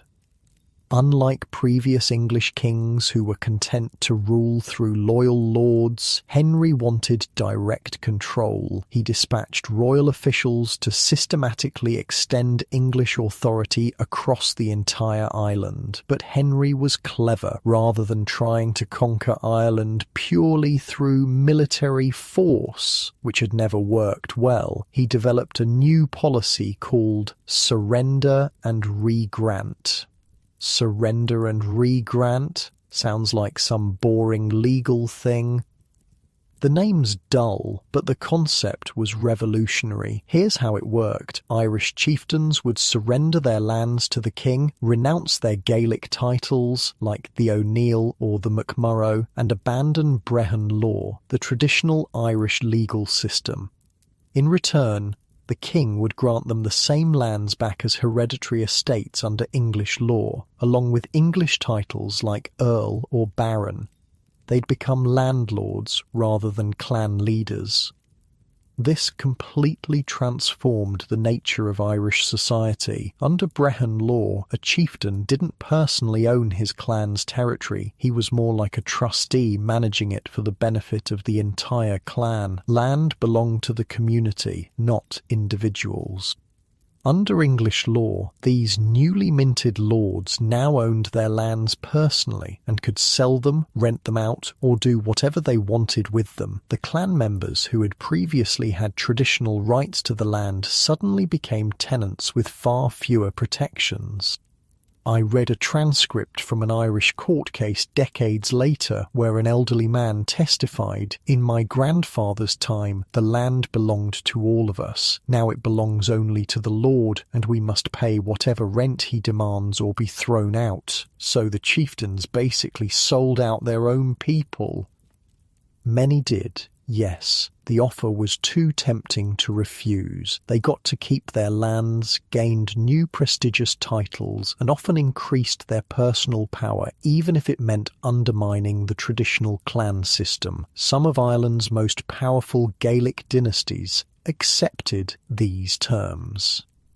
The O'Neills became Earls of Tyrone, the O'Briens became Earls of Thomond, and the MacWilliam Burkes, who were originally of English descent but had assimilated, became Earls of Clanricarde. For ordinary people living through this transformation, it was a mixed experience. If your chieftain accepted surrender and re-grant, your daily life might initially continue much as before, but gradually you'd notice changes. The old clan gatherings might happen less frequently. Your local Brehon judge might be replaced by an English-style court. Your chieftain, now an earl, might start building an English-style manor house instead of living in the traditional Irish way. Most significantly, the reciprocal obligations that had balanced clan society began to erode. Traditionally, a chieftain had responsibilities toward his people as much as they had toward him. Under the new system, these mutual obligations weakened, replaced by a more straightforward landlord-tenant relationship. By evening, you're sitting with neighbours discussing the changes sweeping across Ireland. An old man who travelled to Dublin recently described seeing the Lord Deputy riding through the streets in grand procession, surrounded by English soldiers. "They're building a new Ireland," he says, "and there's no place in it for the old ways." As darkness falls, you wonder what these changes mean for your children and grandchildren. Will they speak Irish or English? Will they follow Brehon law or English common law? Will they even remember the old stories and traditions? The transformation accelerated in 1541 when Henry VIII had the Irish Parliament declare him King of Ireland. Previously, English monarchs had technically been Lords of Ireland, a title granted by the Pope to Henry II back in 1171. By declaring himself king, Henry VIII asserted that his authority came directly from his royal sovereignty, not from papal grant. This might seem like just a change in title, but it had profound implications. As King of Ireland, Henry claimed the entire island as his royal domain. No part of Ireland, no matter how remote, was beyond his authority. So he just claimed the whole country? And that worked? Not immediately or completely, no. But it established the legal basis for everything that followed. Over the next century, English authority would gradually extend into even the most Gaelic regions of Ireland. To solidify his control, Henry established a network of garrisons across Ireland and began a policy of plantation, settling loyal English subjects on confiscated Irish lands. This would become a major pattern in Irish history over the next century. For Henry, Ireland was now a personal kingdom, just like England. He was determined to rule it directly rather than through semi-independent lords, as his predecessors had done. The process wasn't always violent. Many Irish chieftains came to Dublin Castle voluntarily to submit to the king. They were received with elaborate ceremony, given fine English clothes, and sent home with new titles and royal charters confirming their lands. But violence was always lurking beneath the surface. Those who resisted faced military campaigns, confiscation, and potentially execution for treason. I interviewed an archaeologist who specialises in Tudor Ireland, and she told me this period fundamentally changed Ireland's trajectory. English systems of law, property and governance were imposed in a way that couldn't be reversed. It wasn't just political control, it was cultural and social engineering. By the time Henry VIII died in 1547, the transformation of Ireland was well underway. His children, Edward VI, Mary I, and especially Elizabeth I, would continue and intensify his policies. For ordinary Irish people, life became increasingly regulated by English systems and increasingly vulnerable to English intervention. If you lived in or near areas directly controlled by the English, you faced pressure to adopt English language, customs, and religion.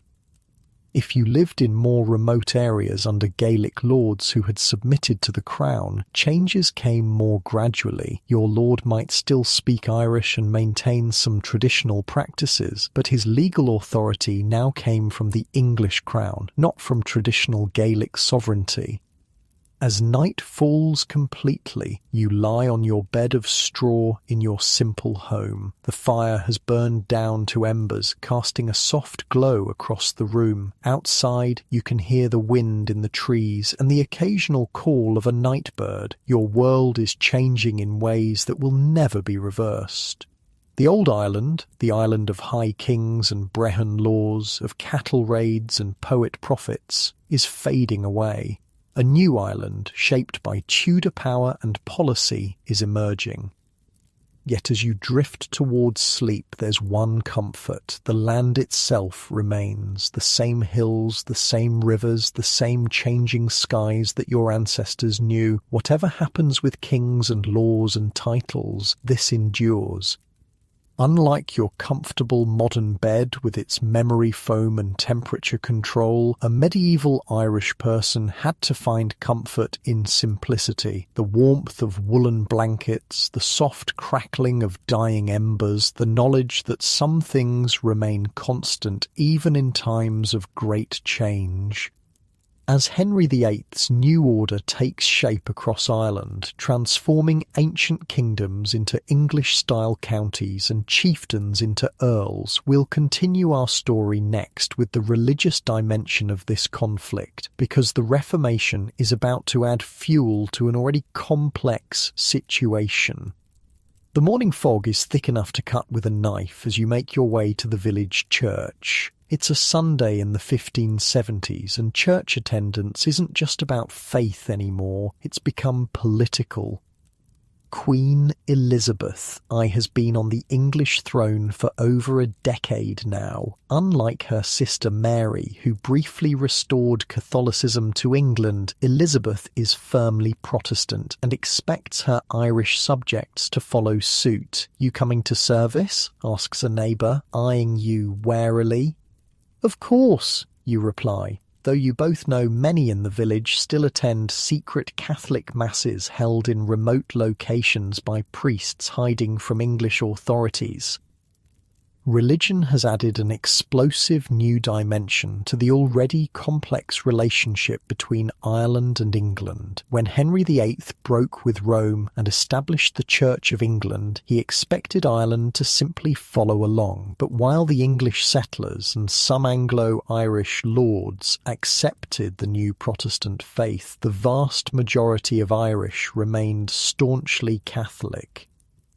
It wasn't just about religion, a historian once told me. For many Irish, Catholicism became a way to resist English cultural and political domination. Rejecting Protestantism was rejecting English rule. Elizabeth's religious policies in Ireland were strategically pragmatic at first. During the early years of her reign, she didn't aggressively push Protestantism in Ireland. She was more concerned with establishing political control and didn't want religious issues complicating that effort. But as her reign progressed, religious conformity became increasingly important. Protestant bishops were appointed to Irish dioceses, laws were passed requiring attendance at Protestant services, Catholic practices were officially banned. For ordinary Irish people, this created a painful dilemma. Do you publicly conform to the new religion to avoid fines or imprisonment while secretly maintaining Catholic practices, or do you openly defy the law and face the consequences? Many chose a middle path, what one contemporary observer called church papists. They would attend Protestant services as legally required, but continue practicing Catholicism in private. I read an account from an English official in Cork who complained, "They come to church with their bodies but leave their hearts at home. They stand as statues while our service is read, but if a priest says Mass in a cave, they will travel 20 miles through the night to attend."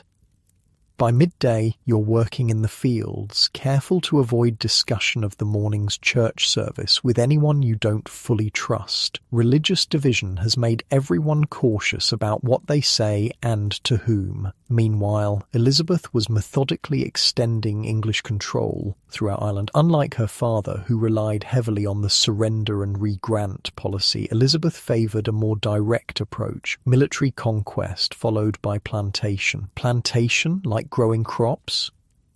No, though it was about seeds of a sort. Plantation meant confiscating land from Irish owners and planting it with loyal English or Scottish settlers. It was colonisation, plain and simple. The first major plantation under Elizabeth occurred in Munster after the Desmond rebellions.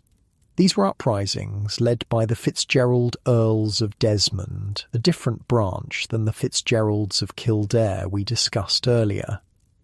The Second Desmond Rebellion, 1579-1583, was particularly brutal. English forces under Lord Grey de Wilton adopted a deliberate policy of creating famine to defeat the rebels. Wait, they intentionally caused a famine? How? They systematically destroyed crops, slaughtered livestock, and burned food stores across Munster. The strategy was to make it impossible for rebels to feed themselves or their supporters. An English officer named Thomas Churchyard described the aftermath. The soldiers did not leave a man, woman, or child alive in any area where resistance was found, nor did they leave any food, cattle, or crops that might sustain human life. When the rebellion was finally crushed, the province of Munster lay in ruins. Contemporary accounts describe people dying of starvation by the thousands. Some were found with green stains around their mouths from eating grass in desperate attempts to survive. The Fitzgerald Earl of Desmond was killed, his head cut off and sent to London as a trophy. His lands, over 500,000 acres, were confiscated and distributed to English colonists as the Munster Plantation. So they starved an entire province, then stole all the land. That's the grim reality of it, yes. For ordinary Irish people in Munster, this meant not only losing their homes, but also becoming tenants on land their families had held for generations. Many were reduced to working as labourers for the new English landowners. I visited a museum in Cork once where they have letters from this period. One was from an English settler who wrote, "The Irish who remain are much subdued. They make good workers when supervised properly, though they hold to their papist ways in secret." As afternoon wears on, you finish your work in the fields and head home. You pass an English patrol on the road, a reminder that you live in occupied territory. They barely glance at you. To them, you're just another Irish peasant, not worth attention unless causing trouble. Home is still that simple one-room structure, though some changes are visible. The wealthy English settlers are building new-style houses with glass windows and chimneys. Some prosperous Irish are starting to copy these features when they can afford to. Your dinner is still simple. Perhaps oaten bread, some cheese, and maybe a bit of salted fish. For the English settlers and officials, tables are laden with roasted meats, imported wines, and delicacies from England. While the Munster Plantation was devastating, it was just a prelude to the largest and most significant conflict of Elizabethan Ireland, the 9 Years' War. This war centred around Ulster, the northernmost province of Ireland. Unlike other parts of Ireland, Ulster had remained largely outside direct English control. The most powerful Gaelic lord in Ulster was Hugh O'Neill, Earl of Tyrone. Now, here's an interesting character for you. O'Neill had actually been raised in England, was fluent in English, and initially seemed to be a model of the assimilated Irish lord. Queen Elizabeth and her advisers thought he was firmly in their camp. Sounds like they misread that situation. Spectacularly so. O'Neill was playing a long game. While outwardly loyal to the crown, he was secretly building alliances with other Irish lords and even communicating with England's Catholic enemies, Spain. By 1595, O'Neill felt strong enough to openly rebel. He allied with another northern lord, Hugh O'Donnell of Tyrconnell, and they achieved a series of stunning victories against English forces. The most famous of these was the Battle of the Yellow Ford in 1598, where O'Neill's forces annihilated an English army of over 4,000 men. It was one of the worst defeats English forces ever suffered in Ireland. O'Neill wasn't just a skilled military leader, he was politically savvy too. He framed his rebellion as a Catholic crusade against Protestant England, which helped him gain support from Spain and the papacy. For ordinary Irish people, O'Neill became a symbol of resistance against English rule. Songs and poems celebrated his victories. Some saw him as the potential saviour of Gaelic Ireland. So it looked like the Irish might actually win this one. For a time, yes. O'Neill controlled most of Northern Ireland, and his allies rose up across the country. The English position looked genuinely precarious. But Elizabeth I responded by sending her largest army ever to Ireland, over 17,000 men under the command of Charles Blount, Lord Mountjoy. Mountjoy was a different calibre of commander than previous English leaders in Ireland. He established a network of garrisons to limit O'Neill's movement, used naval power to block Spanish aid, and adopted the same scorched earth tactics that had worked in Munster. An Irish chronicler described how Mountjoy's forces cut down the corn while it was still green, burned the houses and villages, and drove off every cow, sheep and goat for 20 miles around their path. By evening, sitting around your hearth, you hear whispered news brought by a traveller. Spanish ships have landed at Kinsale in the south to help O'Neill. There's excitement in these hushed conversations. Could this be the moment when the English are finally driven out? The traveller describes how O'Neill and O'Donnell are marching their armies south to link up with the Spanish forces. If they succeed, the combined Catholic army might be strong enough to break English power in Ireland for good. But winter is coming, and the journey south is long and difficult. The northern armies will be exhausted by the time they reach Kinsale, and Mountjoy is already moving to besiege the Spanish before they can join forces with their Irish allies.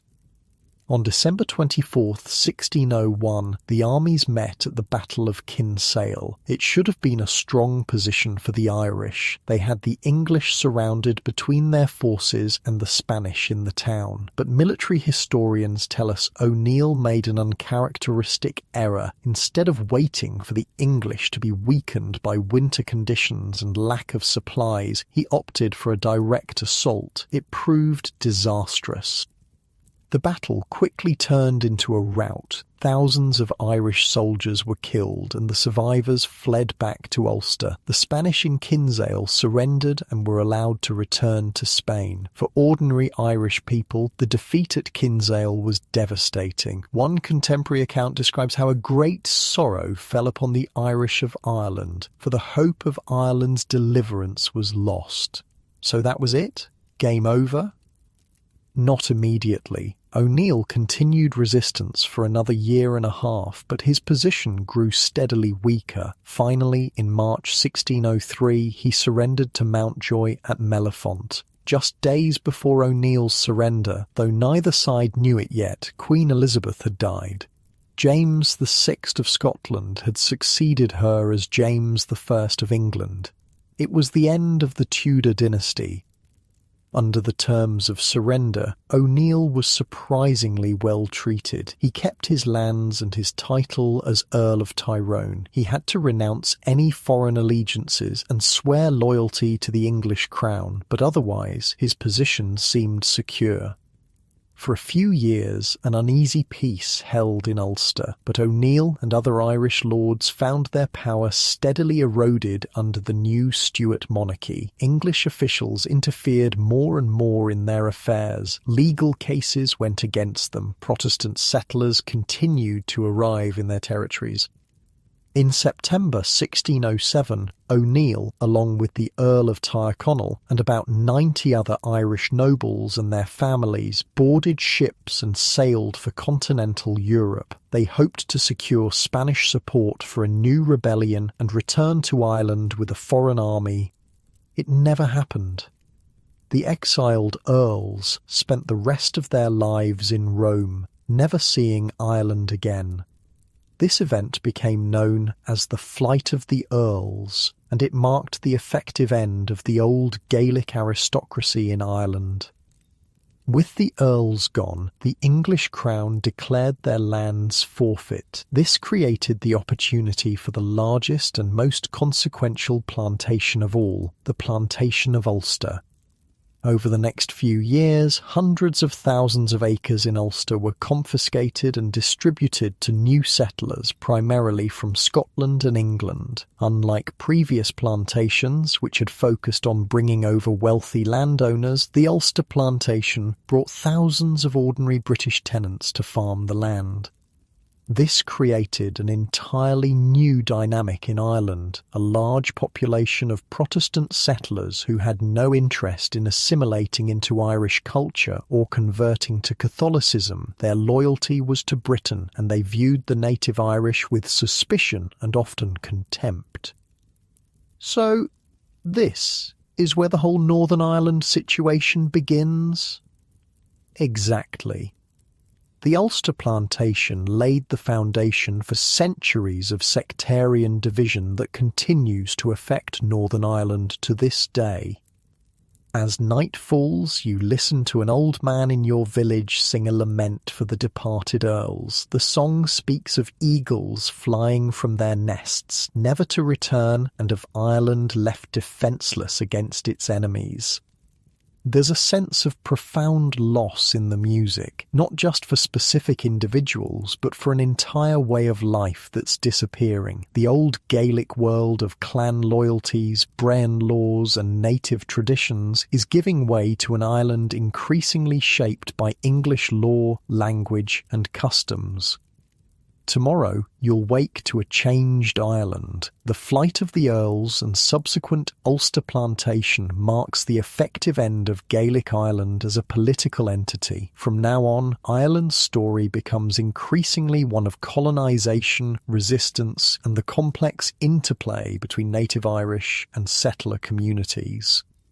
As you drift towards sleep on your simple bed, so different from your modern mattress with its perfectly engineered support, you might wonder what happens next in Ireland's story. The 17th century would bring even more dramatic changes. Civil war in England with profound repercussions for Ireland, the rise of Oliver Cromwell, and one of the most traumatic periods in Irish history.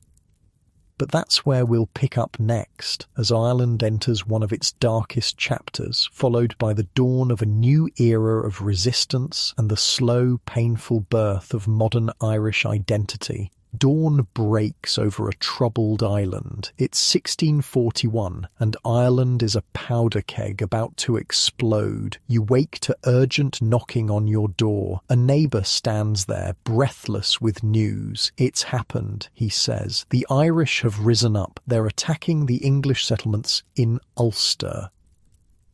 The 1641 rebellion has begun. One of the most consequential events in Irish history, though not for the reasons anyone expected at the time. After the flight of the Earls and the plantation of Ulster, tensions had been building steadily. Native Irish Catholics had lost vast tracts of land to Protestant settlers. Religious persecution had intensified. Economic opportunities for Catholics had steadily diminished under increasingly restrictive laws. So they finally snapped? Essentially, yes. But there was also a strategic element. In England, King Charles I was locked in a power struggle with Parliament. Many Irish Catholics believed that Charles was sympathetic to their plight, and that by rising against the Puritan settlers in Ulster, they were actually supporting the king against his parliamentary enemies. The rebellion began in Ulster under the leadership of Sir Phelim O'Neill, a relative of the earlier Hugh O'Neill. The initial plan was for a coordinated takeover of key strongholds with minimal bloodshed, but once started, the rebellion quickly spiralled out of control. Protestant settlers, caught completely by surprise, were driven from their homes. Thousands fled to walled towns for safety. Many were killed. Exactly how many became a matter of fierce historical debate.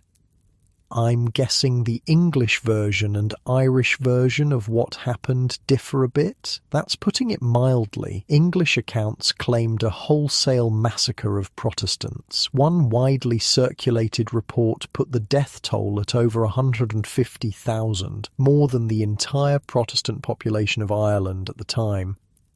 Modern historians estimate the actual death toll was probably around 4,000 Protestants killed directly, with perhaps another 8,000 dying from exposure and starvation after being driven from their homes in winter. But accuracy wasn't the point of those early reports.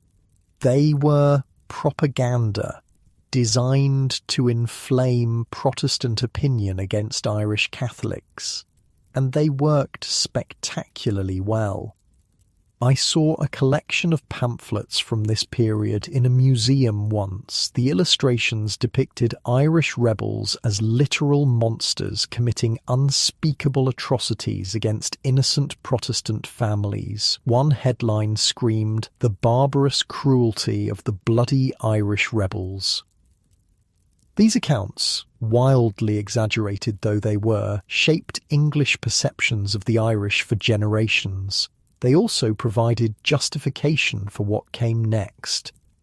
The rebellion quickly spread beyond Ulster to other parts of Ireland. In 1642, Catholic nobles and clergy formed the Confederation of Kilkenny, essentially an alternative Irish government that controlled most of the island outside the areas held by Protestant settlers.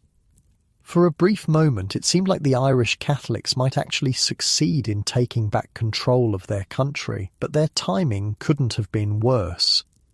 By midday, you're huddled with neighbours, discussing rumours that swirl like autumn leaves. Civil war has broken out in England between King Charles and Parliament. Scotland has been drawn into the conflict. No one knows what this means for Ireland, but everyone agrees it can't be good.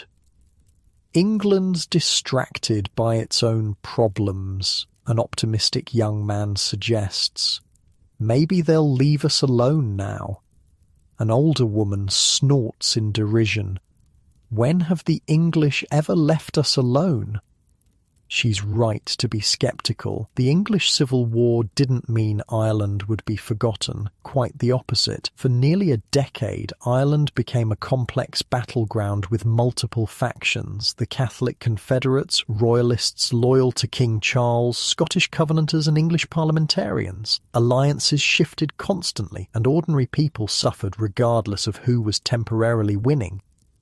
Then in 1649, the English Civil War ended, with King Charles III executed and Oliver Cromwell emerging as the leader of the new Commonwealth. Cromwell turned his attention to Ireland, where Royalist forces and Catholic Confederates had allied in support of Charles II, the executed king's son.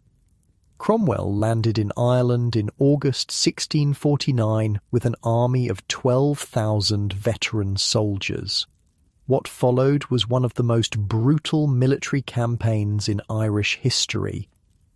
I've heard Cromwell was bad news for Ireland. That's like saying a hurricane is a bit of wind. Cromwell is probably the most hated figure in Irish history, and for good reason. His campaign began at Drogheda, where his forces stormed the town and killed nearly every defender. Around 2,800 people. Cromwell himself justified this in religious terms, writing that it was a righteous judgment of God and would prevent the effusion of blood for the future. Similar massacres followed at Wexford and other towns. Cromwell's forces swept across Ireland with ruthless efficiency. By the time he returned to England in May 1650, most organised resistance had been crushed. The aftermath was even worse than the campaign itself. The Cromwellian settlement of Ireland involved the most extensive land confiscation yet. Catholic landowners were forced to surrender their land in Eastern Ireland and were transplanted to poorer lands in the western province of Connaught. A contemporary slogan summed up the policy: to hell or to Connaught. Catholics had to choose between accepting inferior land in the West or leaving the country entirely. I found a letter from this period written by an Irish landowner who had fought against Cromwell. He described arriving in Connaught with his family after being forced from his ancestral estate. "The land here is little more than rock and bog. My children cry for hunger. My wife grows thin and pale. This is a slow death they have sentenced us to."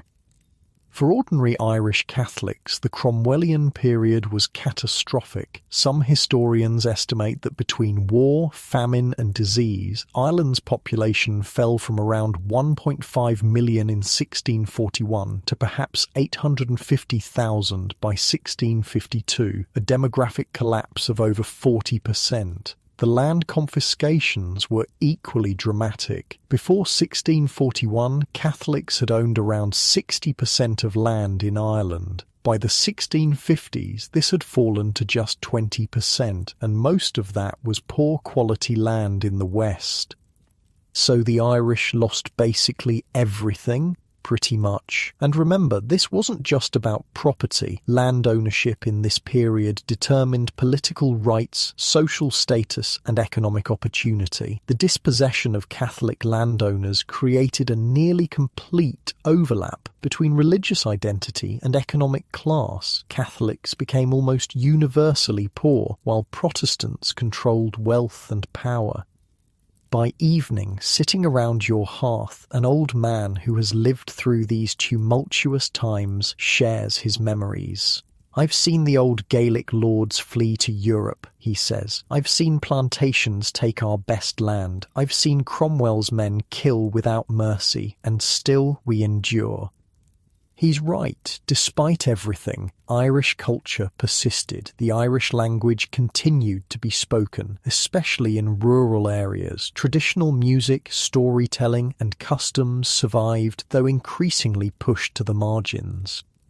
The Cromwellian settlement wasn't the end of Ireland's troubles in the 17th century. After the restoration of the monarchy in England with Charles II in 1660, there was a brief period of relative stability. Some Catholic landowners even managed to regain their properties through legal challenges. But the accession of the Catholic King James II in 1685 set the stage for another crisis. James appointed Catholics to key positions in Ireland, alarming the Protestant community. When he was overthrown in England by William of Orange in the Glorious Revolution of 1688, Ireland again became a battlefield for English power struggles. James fled to Ireland, where he rallied Catholic support. The conflict that followed, the Williamite War, culminated in the famous Battle of the Boyne in 1690, where William's forces defeated James. Isn't that the battle that's still celebrated by some people in Northern Ireland? Exactly. The Battle of the Boyne remains a powerful symbol in Irish sectarian divisions to this day. Orange Order marches on the 12th of July commemorate William's victory, often causing tensions in Northern Ireland. William's victory was followed by the imposition of the penal laws, a comprehensive system of legal restrictions on Catholics and, to a lesser extent, Presbyterian dissenters. A Catholic landowner couldn't even pass his entire estate to his eldest son if that son remained Catholic. The estate had to be divided equally among all sons, a practice that gradually fragmented Catholic holdings into ever smaller parcels. Edmund Burke, the Irish-born British statesman, later described the penal laws as a machine of wise and elaborate contrivance, as well fitted for the oppression, impoverishment, and degradation of a people, and the debasement in them of human nature itself, as ever proceeded from the perverted ingenuity of man. This is honestly depressing as hell. It was a dark time. By the early 18th century, the native Irish had been reduced to a subject population in their own land. They had lost their political autonomy, most of their land, their religious freedom, and many of their cultural institutions. The great Gaelic aristocratic families were gone, either extinct, exiled to continental Europe, or reduced to poverty. The Irish language, once spoken across the island, was increasingly confined to rural areas and associated with poverty and backwardness. As night falls on this island of dispossession and defeat, you might wonder if this is where the story ends. With Ireland firmly under English control, its native population subjugated, its culture in retreat. But that's not how history works. Even in the darkest times, seeds of change are being planted. In the 18th century, a new form of Irish resistance would emerge, not led by Gaelic chieftains or Catholic nobles, but by middle-class intellectuals, agrarian secret societies, and eventually revolutionary republicans inspired by the American and French revolutions. The struggle would evolve from one primarily about religion and land to one increasingly focused on national identity and political rights. The concept of Irish nationalism, as we understand it today, largely emerged from this period.